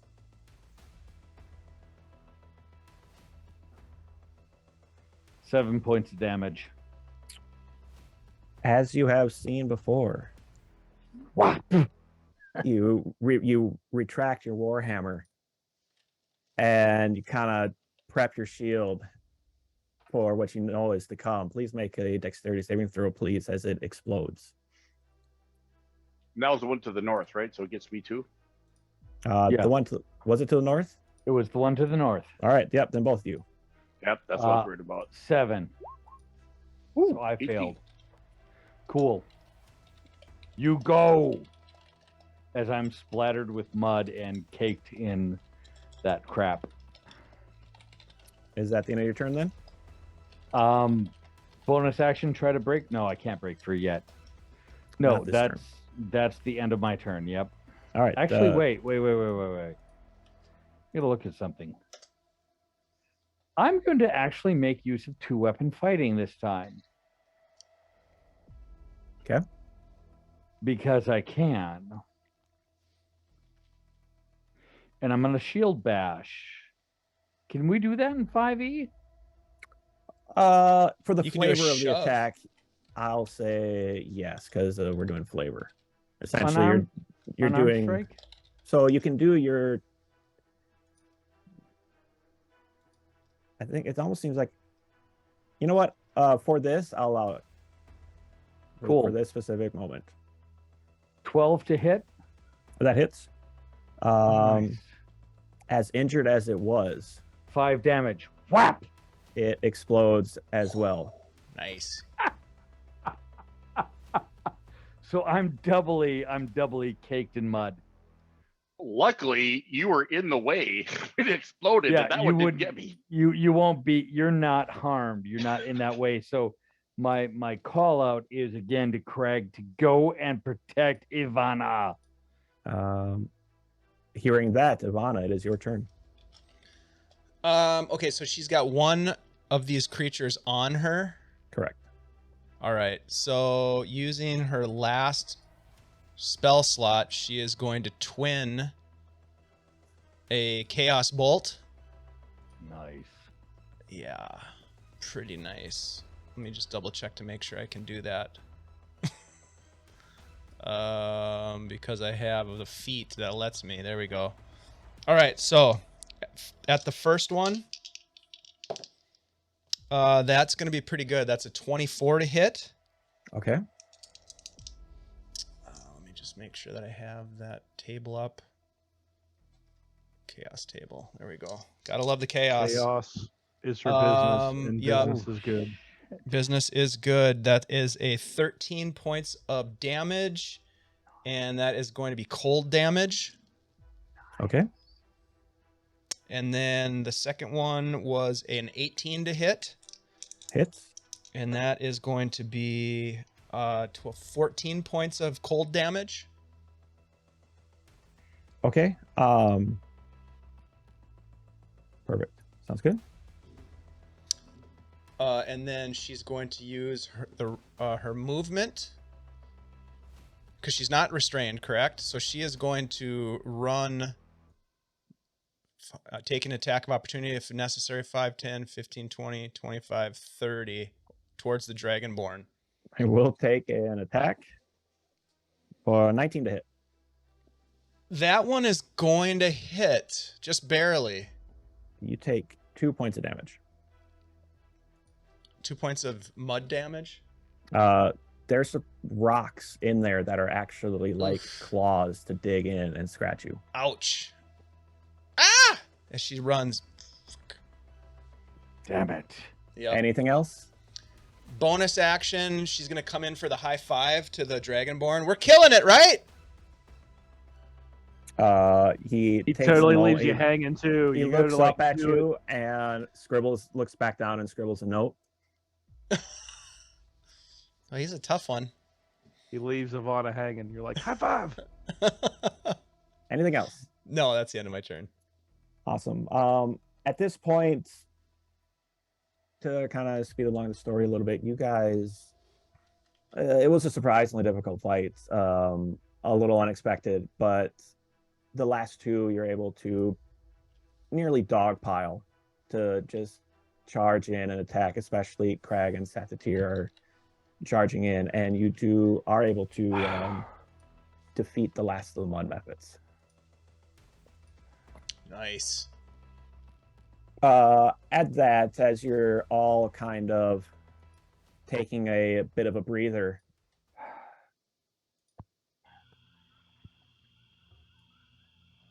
well, let's be off. As Telerax heads off to the north. Oh, fuck You hold that. off. Yeah, you hold off right there, Tellerax. We're You sitting wait down. for us. You didn't do a goddamn thing. Oh, you'll be fine. This is part of being a Gleaming Fang. Fine, let's move on. How did we I do? I disagree. mean, I don't think compared you really know that. Oh, go ahead. compared to other, other novitiates, how did we fare against these? Strategy seemed to be decent grade of differing abilities. Understanding still that you don't know each other the best. Some guards were left down at some moments, but overall, nothing I'm too worried about it. You do seem very capable, and yes, we shall continue on and see how the rest goes. Today was only the first day. We shall Ivana. continue on after we patch our wounds. Sure. We can. I guess we shall wait a little while. Ivana, stay close to us next time. Do not go out on your own. Same with you, Juan. You're trying to tell me what to do, Cyrenthe. You ran right into a trap, my friend. How silly of you. the only way I know how. Well, I'll most certainly stay back and let you spring the trap again next time. I can see you perhaps have done that And then on numerous come to occasions. us. Come to Krag and myself. That way we can protect you. It is you, my friend, that needs the protection. Am I right, huh, boys? Telerak me- off will I'll chuckle go a right. little. Oh, go ahead. Let me count the numbers I put down compared to yours. Are you sure you can count that high? 4 for me, 2 for you. Well, I didn't realize we were competing, but the tallies shall be made. Certainly, let us compete then. Very well. If that is what it takes for you to see reason and logic. As you Like all continue privates. your kind of bickering and grumpiness, you take a little bit of time to patch your wounds and heal. Feel free to take a short rest if you want. Our grumpiness, huh? Your grumpiness, yep. Sathiter's grumpiness. As you continue on, the day, slowly begins to turn into night, and you're getting relatively close to dusk when you realize that you're hearing something different. You're hearing crickets, insects again. And as dusk begins to fall, the mist seems to come in closer. And you find yourselves led unerringly to an old fire pit.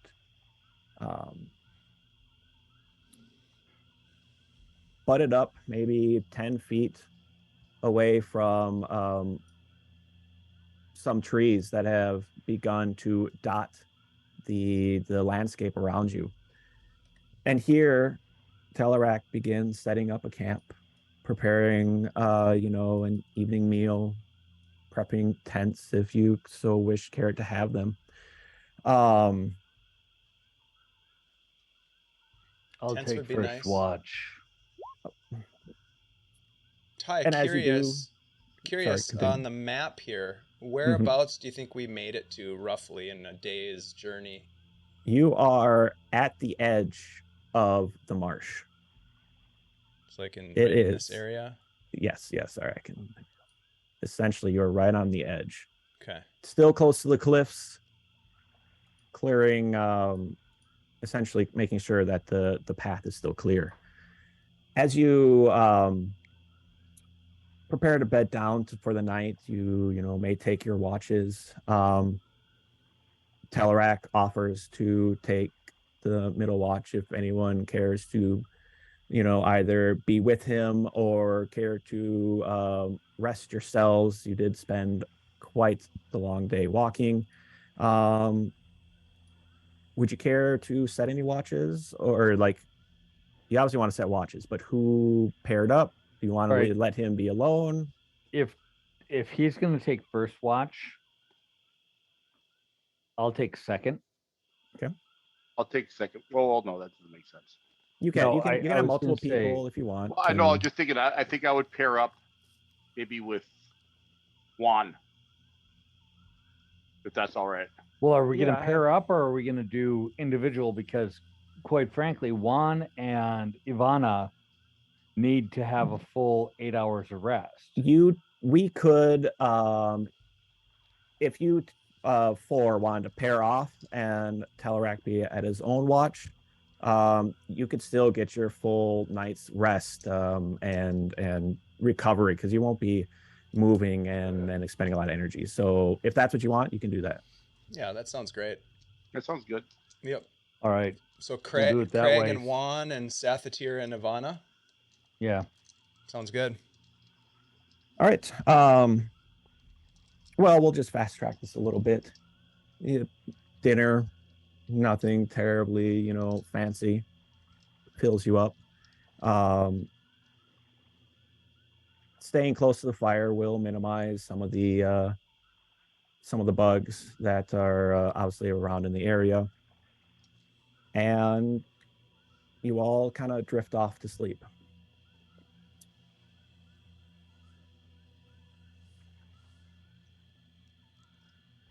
As you know, this definitely wore you out. This has been a while, a bit of a trek.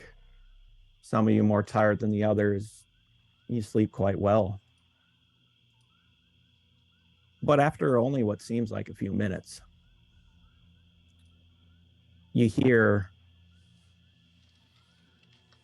a cry, or you're woken by a noise, and then you hear a cry, and all you hear is Abba, and you hear a heavy thunk. Telerak had been on the other side of the tree with the fire to his back, so he'd be able to see out to the marshes. And you hear nothing else, but you are awoken now. Let's see, we're gonna go to this map. Say that one more time. What Telerak said, I did not hear you.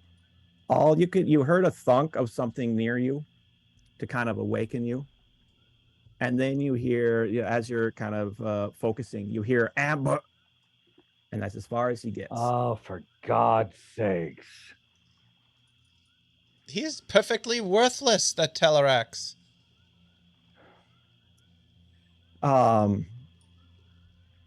Sorry, so yeah, on the lower right, you'll see where the campfire is set. So we're all awake at this point, Ty? Yeah, you all would have woken up. You had already taken your short rest. No Ivana's going to long rest immediately hide. Okay. Why don't everybody roll initiative? Don't know what's happening as of yet. So let's roll initiative. 21. 21 as well. 13. Free action. By the gods' beards, if you wake me up without coffee, you're going to pay. 17.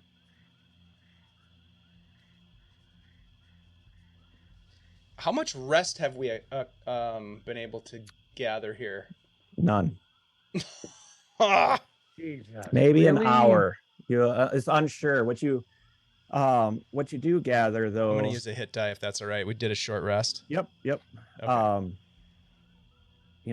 Waking up as you do in the middle of the night.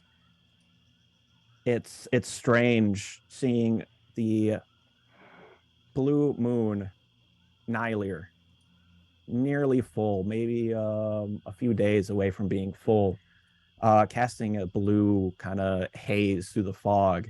And Letha is still yet a sliver in the sky, and it gives off a strange ethereal kind of light through the mist. God damn it. All right, sorry, can we go initiatives again? 21 for Ivana and 21 for Juan, I think. That's correct. I have a +4 to my dex. Or excuse me, +3. Juan, what's your dex? +3 as well. Go ahead, you go first. Rollies. Okay. All right, who had the 17? 17 for Krag. Okay. And 13 for Seth here. 13 for Seth. Yep. All right. Why don't we just go in order to play, follow along where we are at. 1, you're woken in the night. You heard a call, and that's as far as you've gotten. What would you like to do? I want to take a quick scan of the area. I want to see what Telerex is doing, and I also want to see with dark vision if I can see anything coming on the outskirts of the encampment. Dave, are you able to get access to the characters for the tokens again? Yes. All right. And while we do that, Juan, Telerax is on, when you went to bed, he was on the far side of the tree. So you can't really see him from where you are. Would you like to look around first or go to check on him? I would like to. Go ahead, Juan. You're good to go. I'm gonna move. I'm gonna move up here so I could possibly see if Telerax is still in the same spot that he was at. I'll say with your dark. Stealthily, of course. All right, why don't you roll a stealth check? And while you're doing that, with your vision and the light of the blue moon, you are actually you can see a shape up against the tree, and you do see a strange straight protrusion, kind of outlining or outlined along with him. It almost seems like he may be stuck to the tree or punctured or wounded with something. 24 on the Impaled. stealth roll. Okay.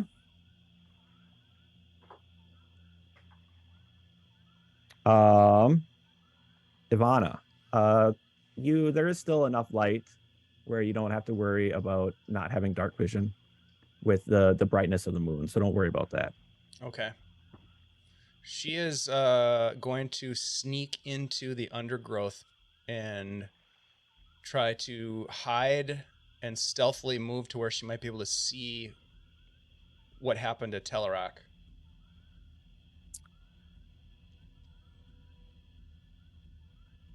Same thing. Roll a stealth check. Sure. You do see that he is impaled up against that tree from your angle. Okay. So I'll do a stealth check. She's going to remain hidden. She's definitely not putting herself on the line for this guy. 11. Okay. Krag. Can I ready I'm going to ready an action too, if that's all right with you. Sure. So if she sees any movement other than her companions, she will unleash a firebolt. Okay. On the target. So I saw Juan go that way. I started seeing Ivana go that way, but then she kind of disappeared. But I know generally where she went. And do we know the north that the sound came to our north, or do I have any other reason to go north? He was obviously to the north, and it seems like that'd be probably the only way an attack could have came from. Okay, well, this is what I do. I'm stubborn that way, like a dwarf, I know. And I'm going to go ahead and go. I'm not stealthy.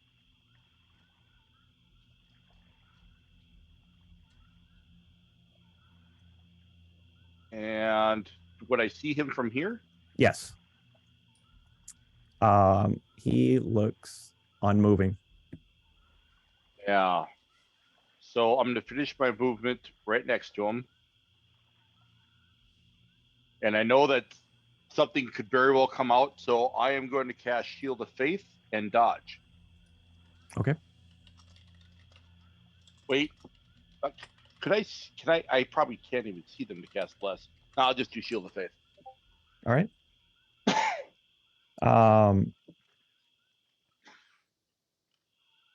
Sathatir. I'm right here.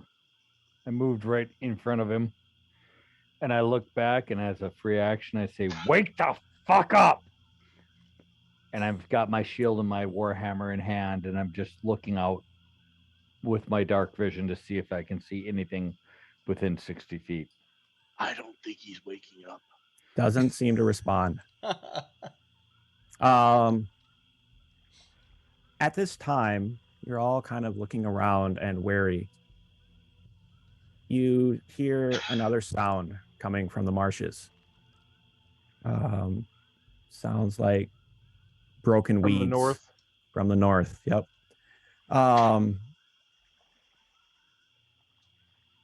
You're and as the mists kind of seem to part a little, you do see a humanoid creature.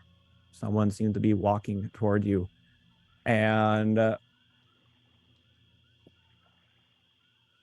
I'll say at this distance, you can probably make out that it almost seems to be like a bear walking, though is a little beyond or a little more even keeled and even stepped than a normal bear you may have seen attempting to walk on two legs. It is carrying a club, and you can hear even across the way. There are cubs. Marvelous. Mm-mm. Can I use my And reaction since I had a yes, you held can. action? Go for it. So firebolt once I see the creature moving forward. That's right. And I'm going to use my advantage. Thanks, Vamp. This is my last one. That is going to be a 24 to hit. That hits. Ooh, that's not great. 1 fire damage. Oh my God! Seriously. He just doesn't have his chaos bolt anymore. It's more of God. it's more of just an insult rather than injury. At that, it seems to give a bellow and charge forward. 10.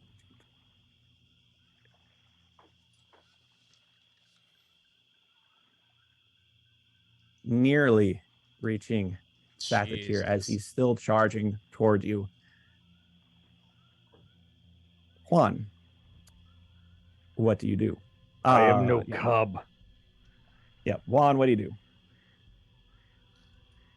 I'm going to send an arrow in his direction. Okay.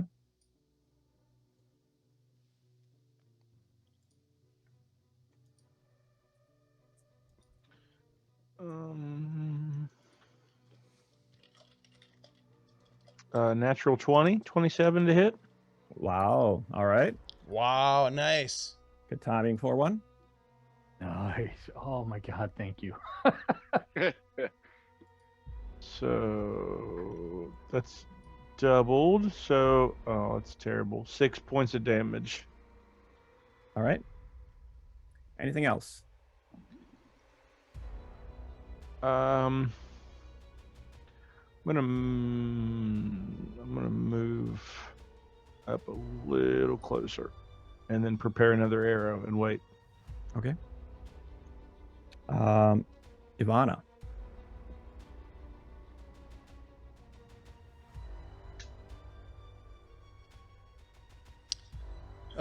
She's gonna attempt to do the same thing she did last time, which is fire another fire bolt.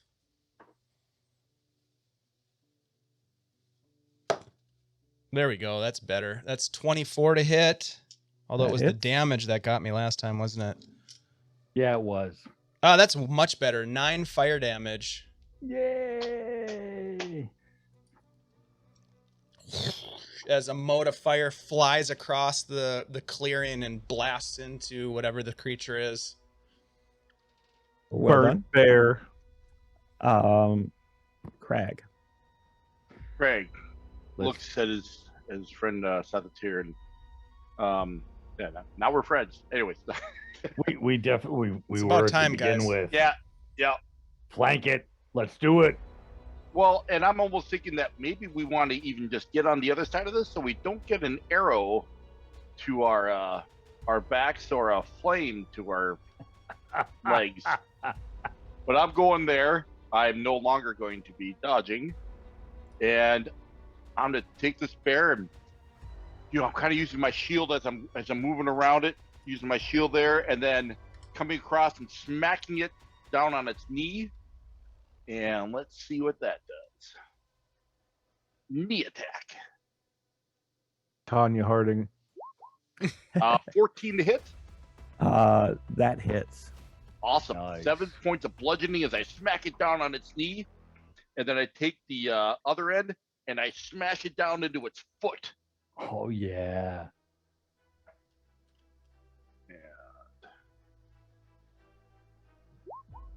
Ooh, 21 for 5 more. Nice. Okay. So yeah, All in the same leg too. Just yeah. Well done. Satyr. So here's the deal, player to player. I can't do my defense for you if I am flanking with you. Yeah, same. I can't do my special thing. That's why I said join me on the other side. Okay, so you want me to be over there? Cool. It's up to you. So I'm gonna go here, Dynamic duo here. and I am going to Warhammer strike it for 25 to hit. That definitely hits. The Rock and Roll Express. Smacking it for 11 damage. Boom. And I'm going to keep the shield up, and I'm going to say, I am no cub. Where was this with the mud methods? I don't know, man. It sucks. You gotta I work, you trained gotta work right into away. it. Couldn't do anything. Yeah. That was good. Crowd control. At this stage, with you two being right up in its face, this does not seem normal. The closest you can guess is some kind of lycanthrope werebear, humanoid bear creature. Fudge. I will put you out of your misery. Hearing you getting sassy again, Oh no. will Oh, come on. he will take a club, a very large two-handed club, and will attempt to strike down with you or at you. And I'm going to burn an advantage. Go ahead. For a natural 20. Ooh, That Krag, seems shit. like you a got good me? time for me to try to get my shield in the way. Okay. You healed during the short rest. I did. Oops, I'm good. wrong one. Wrong one.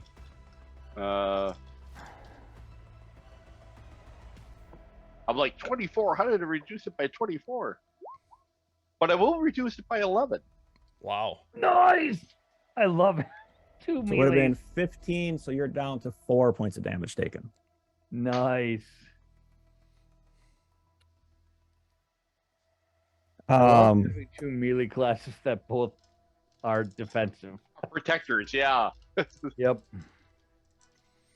That's the Thinking- reason I'm cocky. Well, you're all in for a surprise. Oh, So fudge.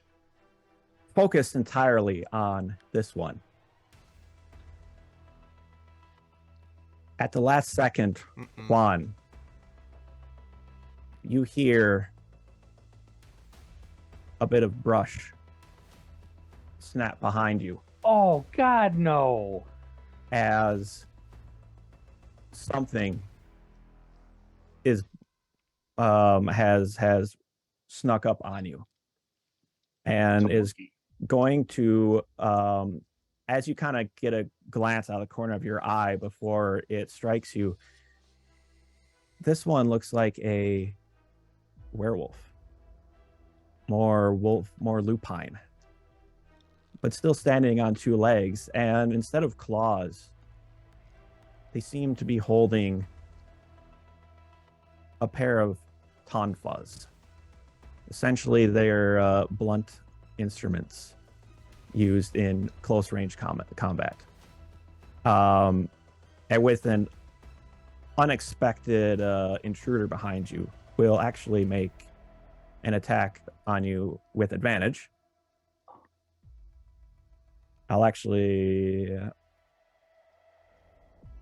I'll burn an advantage, even though I may not need it, but I'm still going to burn it. Damn it. For a 17 to hit. 17 hits. Luckily for me, had max damage Oh, no. for Luckily. 12 points of damage. Okay. And you kind of see in this shimmering moonlight a smile kind of roll across its mouth. Juan, it is your turn. What do you do?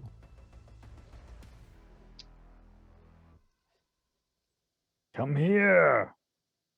I am going to use my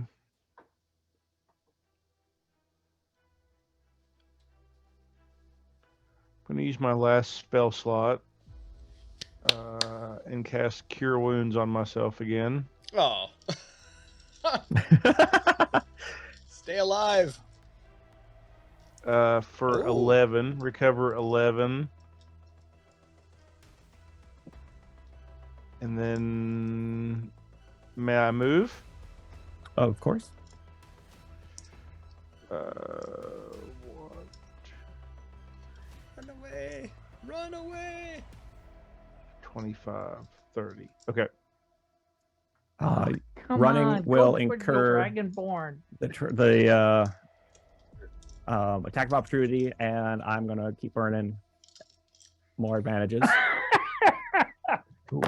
This way. So, can I use an advantage I have also? To kind of counteract it. Mm-hmm. Sure. Okay, I will re-roll it because that one would have hit. That was a natural 20. Oh, God. I do like the blue dice. No, I think we I'm gonna don't. keep using it. 4, 8, Juan's gonna be feeling blue 10 here in a points of minute. damage. Wow.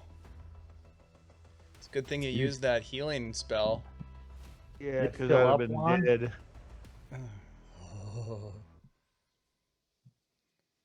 Still hurt.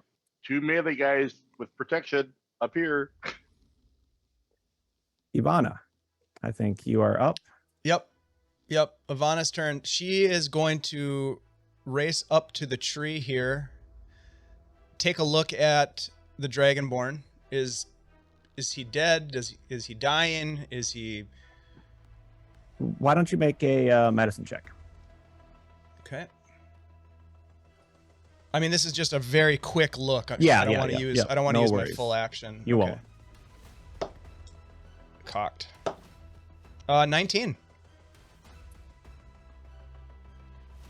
He does seem to be breathing, though unmoving. Okay. He's fine. It's very, very faint. Okay. I'm going to use my last sorcery point to twin a cantrip. I did not know you could do this. I'm going to twin firebolt, one at each of these guys. Okay. So the first one is going at the werebear. That's going to be really good. That was a 19 on the die. So firebolt, that's D10. Fire damage. That's 1 fire damage. Sorry, guys. And then on the werewolf, that is going to be a 17 to hit. Hits. Let's hope for better than 1. Yeah, please. Nope. That's another 1. Okay, this die is going Jesus. away. That's bye-bye. Bye-bye. Ivana 3 earns ones. the golf clap on those ones. Yep. 3 ones. Okay, but Not your any fault. damage is damage. That's Yep.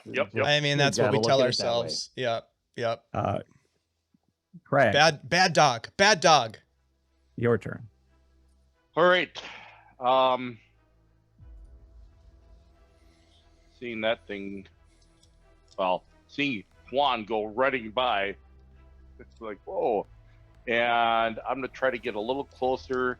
I'm just going to move through my ally here and then move to here Okay. to try to get more of a protection thing. Because before it was, get out of their way. Now it's like, what else can I do without leaving the range? And then I'm going to go ahead and I'm going to work that same kneecap. That's what I'm going to do. Okay. Did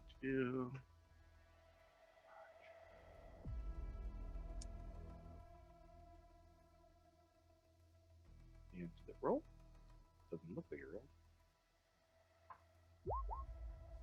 rolled. 25 will hit. Yes, it does. 9 points of bludgeoning. All right. And that's in that same kneecap. And I'm pretty much doing the same maneuver as last time. Because I like the satisfaction of then taking the quarterstaff and just smashing it down into its foot. Okay. I don't know why. It just seems great. Ooh. 9. I might have hit the dirt. That is a miss. Try to go for it, and maybe he lifts up his foot just out of the way or something after that. Surprisingly agile. Yeah. And action, bonus action, movement. Move my counter down. I'm in the turn. Cyrenthe. Safatir's going to take a step back. So he's shoulder to shoulder with Krag. And he's actually going to hang on just a second. I got to look at something real quick. Fuck. Okay, I can't do that then. Wielding the Warhammer, going to take a hit. 14, does that hit? That does. Yes. Smashing his skull for 6 points of damage. All right. Second wind. I'm sorry, not second wind. Action surge. Okay. I'm going to again attack with the Warhammer. All right. 16, that hits as well. Yep. And 12 hit points of damage. All right. Nice. For the last little bit, he has definitely been breathing a bit heavily, kind of taken aback by what occurred. And at this point, he definitely is not even beginning to wobble. They're a little confused at this moment for how hurt they are. Bring your face to this cub. Anything else? That's it. That's all I can do. All right, back to the lichens. This one here can get 30 feet to Jesus. all the way up to Yikes. Cyrenthe, Hey, at least they're on us. and will strike you in the back, or attempt to strike you in the back with one of its tonfas. I'm going to keep burning advantages. Okay. See what happens. Maybe I'll get another big glut of them next week. Nah. How many do you have left currently? 7? 7. Jesus Christ. That's 21 to hit. That of course hits. Come on. We're second level characters. Not for long. I'm guessing And- protection. Yep, I'm doing my reaction, and this Thank time it makes you. sense because my shield's on my left. I see him going to strike in, and with those strange weapons, and I bring my quarterstaff down and smack him down, reducing the damage by 12. He was set to do 12, so you perfectly intercept. And while they're holding that first tonfa in position, holding your quarterstaff at bay, will swing in with their left where they have an identical one. Oh, well, that's cool because I'm going to use my reaction. He's going against you, though, still, Cyrenthe. Oh, okay. Yes. Damn. I was hoping I could use my reaction to help you. That would have been awesome. Or a natural 20 Oh, shit, that hit. on the Oh. same blue dice, because I'm keeping the... You can't have that blue Yeah, dice I like this anymore, blue man. dice. Somebody No, take very those good. dice no, away. No. Somebody take those away. It's only going to do 12 points of bludgeoning damage. Jesus. Okay. Yeah, guess it's better than 24. The werebear, seeing you guys busy, will bring up the club again with 2 hands, and we'll go after Krag as he seems to be preoccupied with the lichen yet. They have disadvantage now because I'm bringing up my shield and holding it in front of Krag. Okay, we'll nullify it with another advantage. Go ahead. So At straight least roll. I'm doing my best. Yep. Who was that bad person that gave you all these advantages again? Fantasy Animal Vegan. It's fantastic. Wonderful Their person. subscription. Let's see. That is a 17 to hit. That'll miss. Nice. So as he's doing that, then the shield comes over there, and then I bring up my shield to go with that shield, and just a bunch of shield for this guy to eat or to whack with his hammer. All right. That is their turn. Juan. Put him down, Juan. Come on. Come on, Juan. All right. So the one north of Krag has taken the most damage of the two, correct? Yep. Correct. All right. So 5, 10, 15, 20. All right. So I'm going to get in place. Good place I'm to gonna be. take a shot at the bear in front of Krag. I'm gonna use my last advantage point just to be sure, please. Come on. That's good because that was only a 10, so the second roll is not much better. An 11. That is a miss. Okay. Sathatur is bloodied and bleeding really bad. I'm hurt really bad, guys. I'm gonna hold my ground. I do have Probably second should have wind. brought a healer with us. Yeah. And if that's all, then for Juan, Ivana. Ivana looks out at her friends that are being surrounded by these were creatures. They look really bad, right? The friends, Yeah. they've taken some hits for sure. All right. She's gonna I look really bad. Ivana reaches down and digs through Telerak's things to pull out his notebook. She's gonna pocket his notebook. Okay. Really? Hmm. Okay. Does that take Any- my action? We'll say it's a bonus action. Okay. And then she's going to move behind this tree. And she's going to fire a firebolt at this guy right here. Okay.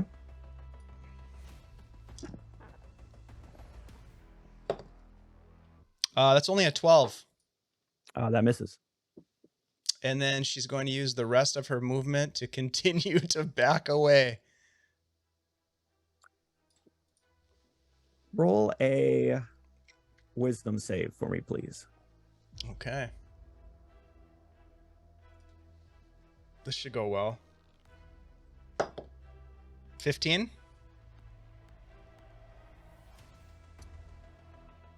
On the winds coming from somewhere, you hear something say, "Halt." And carrying with a magical force, seem to compel you to stay still, but you're able to shake it off to take your steps away. There's something else here in the woods. That's my turn. Krag. Greg sees this werebear. Got to take out that kneecap. Okay.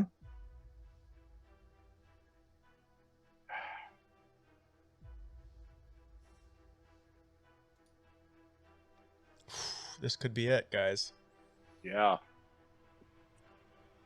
I'm gonna roll. Roll well. How about that? Yeah. Remember, Remember, we still have the +3 if you learned it at boot camp. Oh, good call, Juan Mata. Yep. I'm gonna go ahead and I'm gonna use my that final advantage we got. Is what I'm Somebody gonna was use here, listening. and hopefully that works. 14, I think, hit That does hit. for 10 points of bludgeoning. As you strike and hit him at the knee, it almost seems to completely it's almost like you hit an old injury. Does a lot more than you would have expected, and the bear topples to the ground, kind of laying on its side. And while you kind of look at it for a moment, it starts to kind of shimmer, and you don't see the werebear anymore. What you see is actually a pretty darn hulking human man, big facial hair, wearing a cowl of a bear. What would you like to do for the rest of your turn? I'd like to poke a werewolf. Okay. Because it's right there and my friend's looking really dire. So 23 to hit That hits. for 8 points of bludgeoning. Okay. And I'm going to move a little bit here. Reduce a counter here. And yeah, I guess I saw her take the notebook, right? Or maybe we're in the middle of battle. Maybe A little too busy, probably. Yep. Yeah, a little too busy. Never mind. I'm done. Okay. Cyrenthe. Second wind. Okay.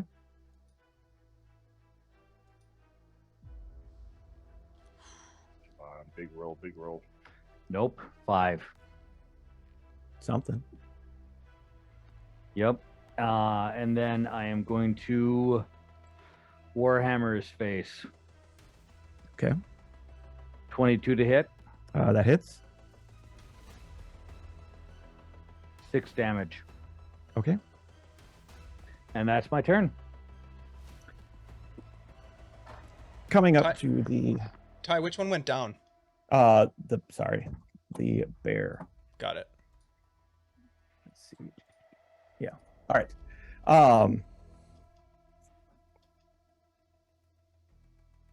Coming around to your standoff with this last lichen,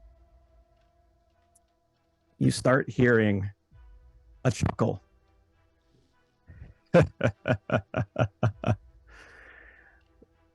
Bear, they got you good. As you turn around to look, there's Telerax laughing as he pulls out the spear that wasn't tipped. There's no sharp point to it. It looks like it was just held in his armor. And that's where we're going to end tonight. Ooh, that He's son of a got some gun. explaining to do. Uh-oh. Dun, dun, dun. Oh my gosh. Where's Mike Great for job, that? Ty. Yeah, For Mike, that Mike one. missed the reveal. Bravo, sir. Bravo. Yeah, that was nice. great, man. Yeah, that was good. Holy cow. Sorry, we ran Very a well little done. long. Good That's all cliffhanger. right. Good cliffhanger. Super good cliffhanger. Oh man, that was great. Thank you so much. Given the time, let's do some outros and then we'll go ahead and raid. We're gonna raid into our friend Darling here in just a minute, so stick with us. Why don't we kick it off with Andy? Andy, Old Goat Headley. I publish stuff on the guild and drive through, so check it out. Let's play some role play, some RPG. Yeah, and Andy is going to be running some Call of Cthulhu games in the guild Discord. So if folks are interested in getting involved with that, hop on over and join us in the Discord. Say hi and introduce yourself and jump in a game. We've got games going over there. Thank you, Andy. Brett. Yeah, thanks for having me. Absolutely, man. Yeah. Brett, I don't publish anything. I don't have anything going on, but I like to play, I like to play Dungeons and Dragons, mostly 5th edition, but open to others. And, my whole thing is loving Greyhawk. So, yeah, I had a great time. Thank you very much. And I look forward to seeing you guys next week. Great to have you back, Brett. Mike, the man who missed the big reveal, you failed your last death save. Damn. You are now You're a bear now. That sucks. Well, if I'm a bear, I'm cool with that because that's like totally in my alignment thing. Mike, Madcap23 on most other things. The Madcap23 here on Twitch. Feel free to look at my stuff that's out on D&D Beyond. I am a homebrew creator, currently running a game that is not being broadcast yet because I've got kids and it's hard to do that.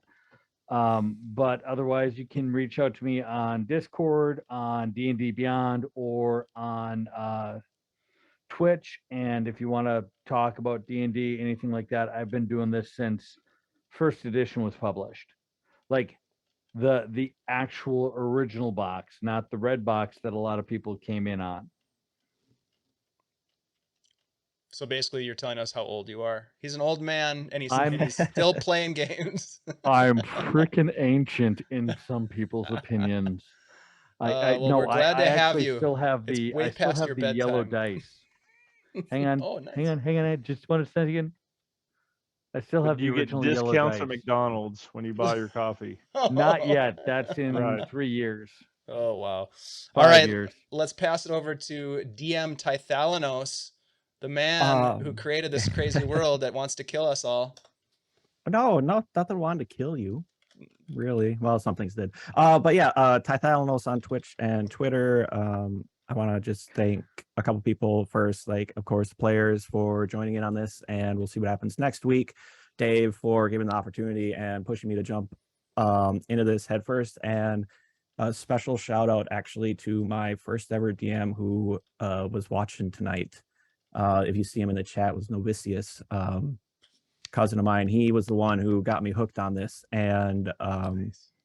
yeah, so it's a lot of fun, still a lot of stressful, but thanks again, and we're gonna see you here next week. So off to you, Dave. Ty, you did awesome. That was super fun. I would never Yeah. have guessed that this was your first time DMing, so well done. All of us, no matter how long we've been running games, have things that we can learn each and every time we run a game. So thank you for being here to do it. My name's Dave. I run games, play games, and produce games here on Guild Superior. We've got a lot of great stuff going on. So like I mentioned before, if you want to jump over to our Discord, we invite you. It's a cool community of really fun people who are talking about games and playing games. Really quick, also I want to give a heads up that our Saltmarsh story arc finale that we've been playing for 2.5 years and is coming to a close this week on Wednesday. It's not the campaign end because we are going to pick up with a new set of adventures in the same world.